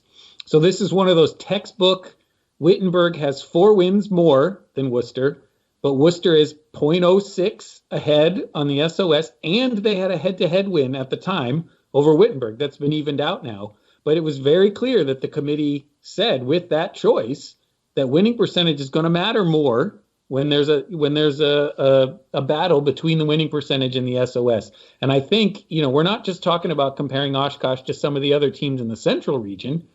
We're talking about comparing them to all these other teams at the table. And I think you're going to have a lot more higher winning percentage comparisons. If that lacrosse team from last year were up on the table this year, I don't think it would even be a chance, because I think they're going to have tougher competition across the board in other regions. I think the big factor will be this regional ranking.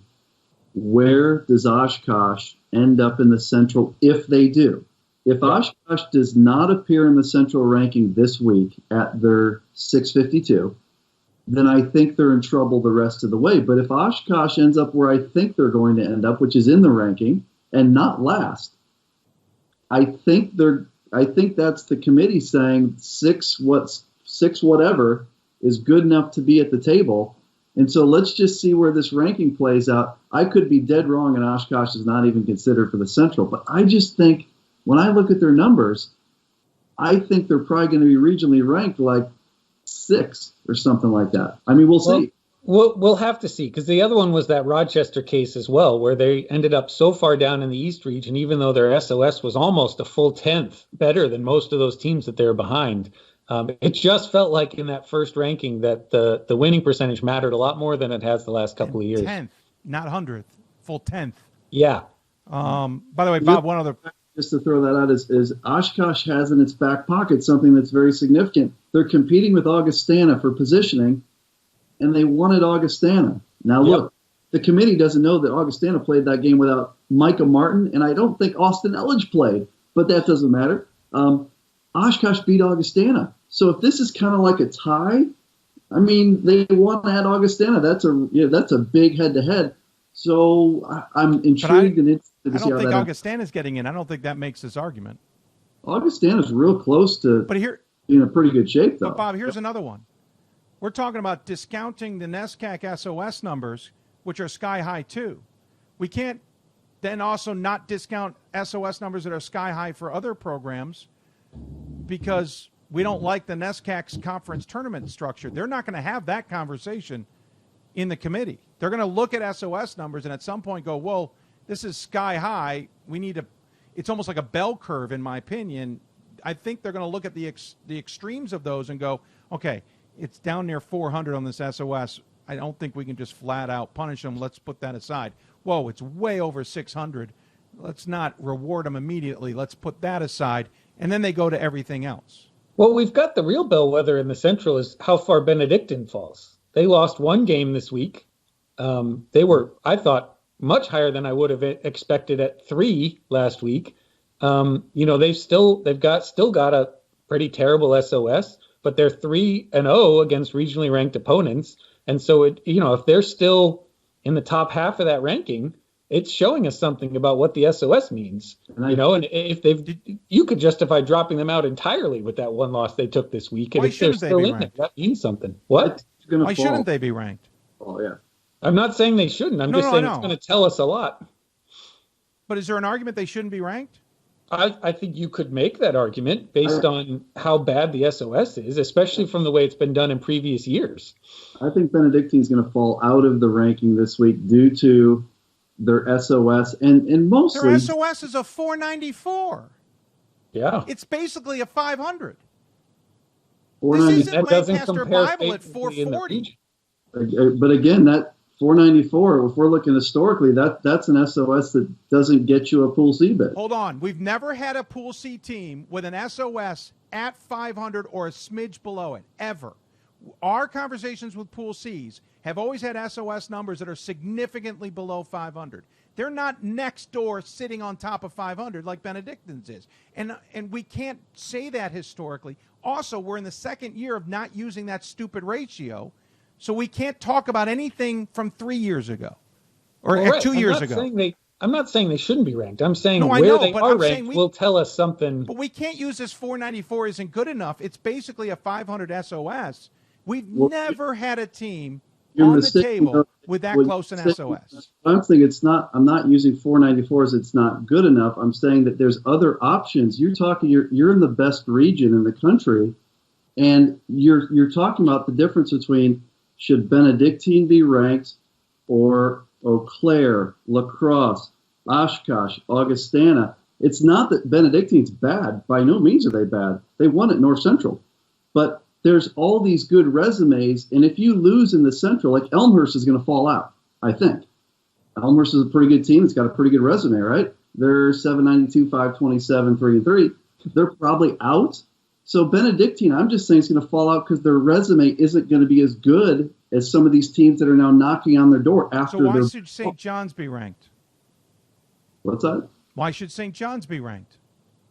Well, because they've got the winning percentage. Yeah, the winning percentage is a lot better than Benedictine's. Barely. It's a difference of one loss.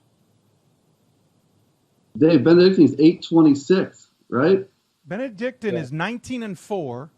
Yep.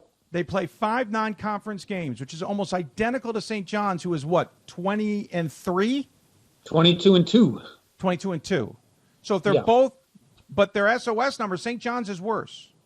It's a different region, though. It's a different behind St. John's. But we know from St. Thomas that St. John's can schedule. Whitworth, Loris, Buena Vista, Pomona, Pitzer, Augsburg. It's a different. The depth of the region is way different. That's why they're ranked. But my point being is you're not willing to discount St. John's, and you think they're going to get an at-large bid, but their SOS is going to be below 500, the same way Benedictine is. St. John's. Remember, this is across the board doing it universally. They don't look at each region and let it be a different set of rules. St. John's has a win over St. Thomas, right? Benedictine has a win over North Central. Right? Washed out. But again, we're talking about ranking in the region, Dave. We're talking about stacking teams up in a region. One region's But the better. National Committee is going to overrank them. And they're going to make sure that the National Committee says this all the time to us. Each region has to do the same thing every other region is doing. Yeah. So you can't make an argument for St. John's that's X and not make the same argument for Benedictine because the National Committee is going to make sure that the arguments are the same. Well, I guess what I'm saying is Benedictine was at 3, and they had very, very similar resumes to the teams at 4, 5, and 6. Yeah. Right?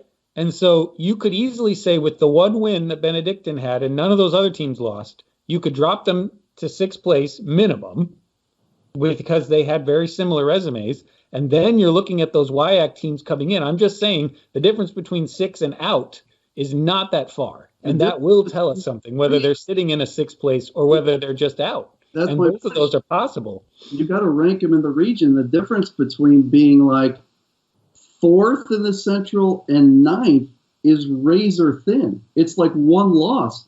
Whereas in the West, St. John's has buffer because those teams, like Loris doesn't have a very good winning percentage. All of a sudden, Buena Vista doesn't. Pomona, Pitzer, who's ever down there, Augsburg, you have to still stack them up in the region, and the Central is tougher to be ranked than it is in the West. That's just a fact. Also beat St. Norbert, and they've beaten Laterno. So they've got a good resume with basically an SOS of 500. And that's going to increase, by the way, because in the conference tournament, they'll at least get better teams to play against. They won't play the bottom of that conference. My point being, I understand that the gap is there, but you've made an argument that St. John's is going to make the tournament despite a below 500 SOS. The argument's got to have to be the same for Benedictine, who has a better SOS number. I don't know that I've made the case that St. John's is going to make the tournament. Have I said they're a Pool C bid?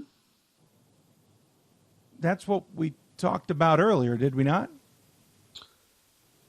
Well, and I think the difference was we were talking about St. John's getting in, which is another, 5 games down the line, versus Benedictine getting ranked based on the games they've played currently. Yeah, which is a difference. I think. But I don't think Benedictine drops out of the rankings and then makes a miraculous return to a spot that guarantees them a Pool C bid. I don't think that they drop out of the rankings, but I don't think they drop out at all. I think they stay right. I think they drop to maybe 5 at the worst. Yeah, I'm just saying.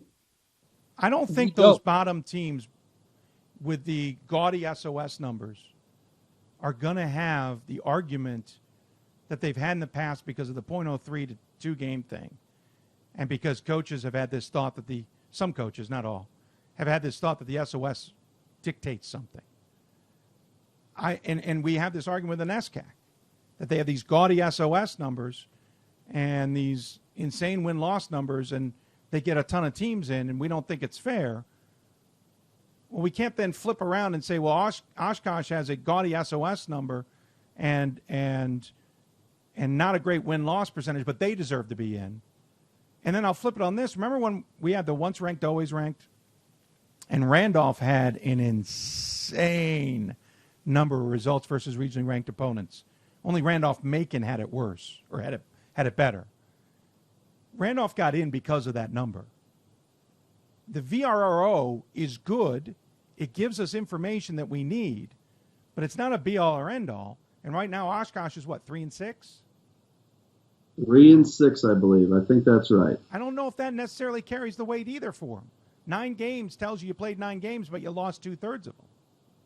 So I don't know if that weight is there. I know I made this argument last year, and we were proven wrong, and I was proven wrong on a couple of the selections. Ramapo I went on board with, but I thought, other teams should have gotten in too, and not lacrosse. I think this year we move further away and towards more of an understanding that you can't all be about the SOS. And it can't all be about, great, you played a lot of teams, but you didn't win. And that's where I'm trying to get at. And I think we have to understand, too, that the argument has got to be somewhat universal. I understand it's harder to get ranked in the Central. I get that. I get there's a lot of good teams there. That doesn't mean we throw out the same principles that are governing all the other regions, too, is kind of what I was trying to get at. I don't know if I said it well enough. We'll get a real good indication this week, Wednesday, right? Wednesday. I think when we see the Central I absolutely agree with you. This week, if Oshkosh gets in, all of a sudden that changes how we look at this. If Benedictine drops down to like spot 8 or out, that also tells us something. So we don't have to wait too long to see how this plays out. I mean, who knows? We don't know how the toughest part of this process is that they interpret these 3 data points a little bit inconsistently from region to region, year to year. Who knows? I feel like Oshkosh is emerging based on all the numbers. I feel like they're emerging as a very competitive Central Region team that you can rank now. But again, I could be wrong. We'll see. I agree that we'll learn more Wednesday, and that's why I say to everybody, the first regional rankings are nice, dips our toe in the water, kind of get an idea of what's going on. As Ryan points out, we kind of understand maybe how a committee's reading data, but it's this set of regional rankings that finally gives us a sense of what's really real. And it's also why I wish we had one more set of regional rankings. Mm-hmm. I wish the toe in the water one was further out than 3 weeks. I wish the toe in the water was a month out, and then we get real serious 3 weeks out. And that's another conversation. But that's why I've always said, people will contact me, hey, what do you think so-and-so's chances are? I want to see Wednesday's rankings. Because then we have all the data being used. We get a much better sense of the landscape. We get a much better sense of how the results versus regionally ranked is being played out. And obviously a lot changes in 2 weeks. I'm not dismissing that, but I agree with you. Wednesday gives us so much better picture of things moving forward than last Wednesday. And when we're in Fort Wayne, Dave, and Oshkosh is one of those 8 teams playing there, you're buying all the beers that night. Deal? Are we on? Deal? Well, first off, isn't there a night I'm already buying all the beers? Yeah, I guess that's true. But you know what I'm saying. You don't know. I'm kidding. No, I see your point. No, listen, again, a lot can change in 2.5, 3 weeks here and change this conversation. This all could be for mute and be null and voided in some. I mean, Oshkosh could lose every single game the rest of the way. They could win every single game the rest of the way, win the automatic qualifier, and this was a wasted effort all along. So, yeah, again, a lot can change. It's fun to chat it up and get it out there. I've said that I'd like to go into this year's mock rankings like we've done them in the past, or like that we've done in the past, I want to go in this year with a different approach of taking an adage of, let's not worry so much of what the committee's actually going to select and try and mimic them, but pick them the way we feel they should be picked. And in that sense, maybe rewarding a yeshiva if they're there because they have such a gaudy win-loss. And I'm making this stuff up. Instead of trying to guess, well, what do we think the committee's going to do? I think this is going to be a great year for that. And as Ryan pointed out, because I think we got great resumes around the country in a lot of regions, whereas in the years past, it's been a little bit more isolated. Well, or they've at least been closer together, right? Fair. Like you just haven't seen sort of the central kind of amassed losses that we have this year that really make things different, right? The Central region is very competitive in and of itself. True. But their Pool C candidates may not be as competitive as they have been in previous years. That's a good point. And that's really what we just don't know how it's going to be ranked till after Wednesday. No, that's a good point. And that's true, Bob. There's about a lot more losses. No one's standing out except for maybe Platteville in that Central region as and it's parity, but the Central is a microcosm of it, is it not? I would agree with that. I think I've said that pretty consistently all year, is that the Central region doesn't have the firepower at the top that it usually does. But the unique thing about it this year is down to about 14 teams. You have 14 teams that are probably good enough to be in the tournament. I just don't know that you've got Platteville probably is a team you say, hey, they could be in the Final Four. Other than that, WashU, don't know. North Central, sure. There's just a lot. There's teams that have lost a lot of games in the Central region. There's no question about that. So, we'll just see how this plays out. Yeah, I'm looking forward to it. Listen, parity has made it fascinating across the board. The tournament's going to be wide open, as we've mentioned, for a while now. And a lot of good teams are not going to make the tournament. Plain and simple. From every region, there's going to be people losing their minds because someone didn't make it, because we're going to have knockouts in the conference tournament, and we're going to be stuck with the numbers that we have to use to make selections. I leave you on this. Do we think there's a top 25 team that maybe isn't going to make the tournament this year? Is it possible? Obviously, Yeshiva is the biggest. Yeah. They're going to have the hardest. If they don't win their Pool A, they're going to have the hardest time getting in. Lacrosse is a top 25 team, and we're not even sure if they're going to be regionally ranked in the Central. I think they are, but Lacrosse could be out. I think the answer is absolutely, Dave. There's going to be a few top 25, maybe 2 or 3 that don't end up in that tournament. Most likely, I think most years though that happens, and I don't think that would be that unique, really. No, not necessarily unique. I just know it's always a talking point for people.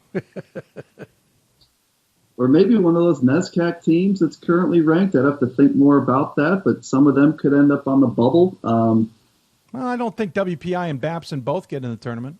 I was just going to say that. I think that would be hard for them both to do that. St. Joseph's another one. If they don't win their conference, possibly that's going to be a bubble for them for sure. Yeah. I would say from Virginia Wesleyan up, everyone looks, again, Yeshiva would be fascinating if they didn't win that. If Yeshiva is a Pool C team and Oshkosh is a Pool C team, Dave, you and I would just be enthralled by watching that process play out. Like, I would come to your house and we would just listen to the selections together. Of course, you'll be on the show talking about it, but I would just be. You would have already seen me do it, and then we're listening to it again. Yeah, I would. Right, I'd want to be in your living room watching you deliver the news to me. I would do that. I'm all in. You're always welcome, sir. Virginia Wesleyan was the interesting one. Somebody asked me about them today. They took the loss this week. Yeah, their SOS is sitting only at 522. That is one that would be an interesting case because, anything can happen in that ODAC tournament, and if they don't win it, they'll definitely be on the bubble for sure. Anything does happen in that ODAC tournament. There's some teams gotten like progressively sucky, like Elmhurst. Elmhurst, they were a shoo-in, and then all of a sudden you look up and they've lost. I think Virginia Wesleyan's kind of like quietly doing that to us right now. So we'll see. Yeah, what has Virginia Wesleyan done? I know they lost to Emory and Henry. Well, that was their first loss in 6 games. They're still awfully good. They're still in good shape. The ODEC tournament does. It causes curveballs every year, and of course we have to wait for the 4 o'clock game to finish. Sorry, subtle shout out to my friends. All right, guys, I took way more time than I expected tonight, but it was a fun conversation. Really appreciate your time and joining me on the show. And so thank you. This segment wasn't supposed to go an hour. It did. I know my wife is wondering what the heck I'm up to. I'm not sure what your wives are wondering what you're up to. Maybe they don't care. So we'll leave it on that. Any final thoughts? Ryan, I'll start with you. All right. So I wore this shirt today. I gotta put the shout out. We've got the new conference Wednesday night. Both the men and women from ENC are playing up at New England College, and win for either team means they're hosting the conference tournament. So I'm excited about that. And this is the second year in the new conference, and we're doing very well. So I'm excited about that too. Well put, sir. Bob, your final thought?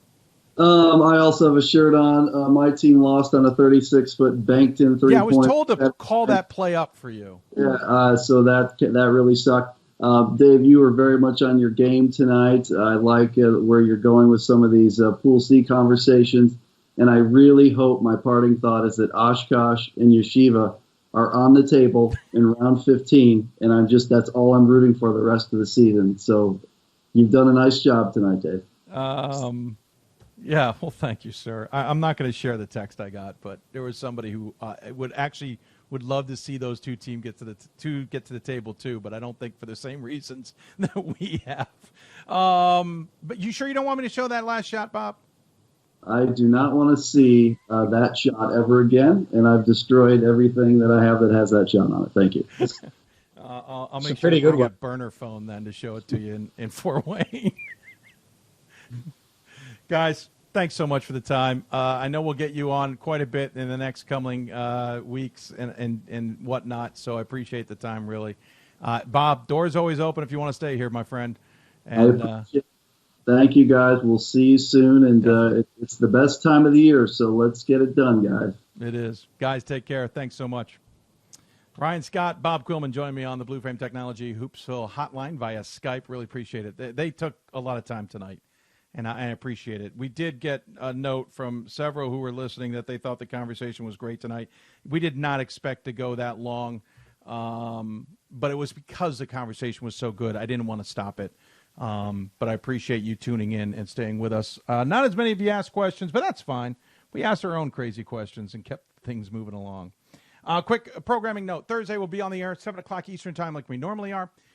Sunday we'll be on the air, normal time, 7 o'clock Eastern Time. The following Thursday we'll be on the air, 7 o'clock Eastern Time as well. And then 2 weeks from now, the Sunday, March 1st, we'll go on, let's just say 6 o'clock for now. We'll confirm it later when we do our mock selections. This week, I'm working on getting the teams put together for that. You might see Ryan and Bob on that show as well. And we'll do the mock selections and all that. This year, I'm hoping to not necessarily be the ringleader. I will be, but I'm going to try and manage it more so you can enjoy it on the screen more so that the guys can break it down a little bit differently.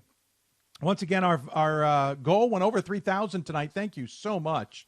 We're at 3,200 and a little bit more than that. Wanted to hit by 5,000. We'll keep that goal technically alive to about midday tomorrow, just so anybody who's watching the show delayed can react to it. We then up the goal. Tomorrow, the goal will be raised with the March 1st being our final, March 1st or 2nd being our final day. I want to thank Charlie Avercamp from Benedictine. I'm never going to get his last name totally right. Trent Milby from Berea. Jake Ross from Springfield and Dean Burrows from Wesley. I want to thank their sports information directors as well from Benedictine. Of course, that's our friend Tim Calderwood from Berea. We had an SID I've never worked with. I want to really thank Kevin for his time. From Springfield, of course, it's always fun to chat with Brian. And from Wesley, working with a new SID there myself, Allison, for her time, for the help as well. We'll take a break until Thursday. We'll be back on the air Thursday. Got a unique segment I'm hoping to put together for that show as well, plus the WBCA Center Court. Ryan Scott's alma mater may or may not be on that show, actually. We got to touch base with them, see if we can organize it for Thursday. You've been listening to Hoopsville, presented by D3Hoops.com. I want to thank our partners at Blue Frame Technology for hosting the Hoopsville Hotline and the platform for our broadcasts. If you have any questions about streaming or the production truck software that they have, go to blueframetech.com. That's blueframetech.com. Tell them I sent you, or you heard about it on the show. Also want to thank our partners at the Women's Basketball Coaches Association and National Association of Basketball Coaches for their help. And I want to thank all of you who've donated to the show as well. We will double-check our total ahead of Thursday's show when you'll see that new goal. But please share it around, too, that we're looking to secure our show for the future. Thanks for tuning in, everybody. Really appreciate it. Thanks to Bob and Ryan especially for being on the show. You've been listening to Hoopsville. If you want to talk Division III basketball, you've got to listen to Hoopsville from the WBCA NABC Studios. See you on Thursday, everybody.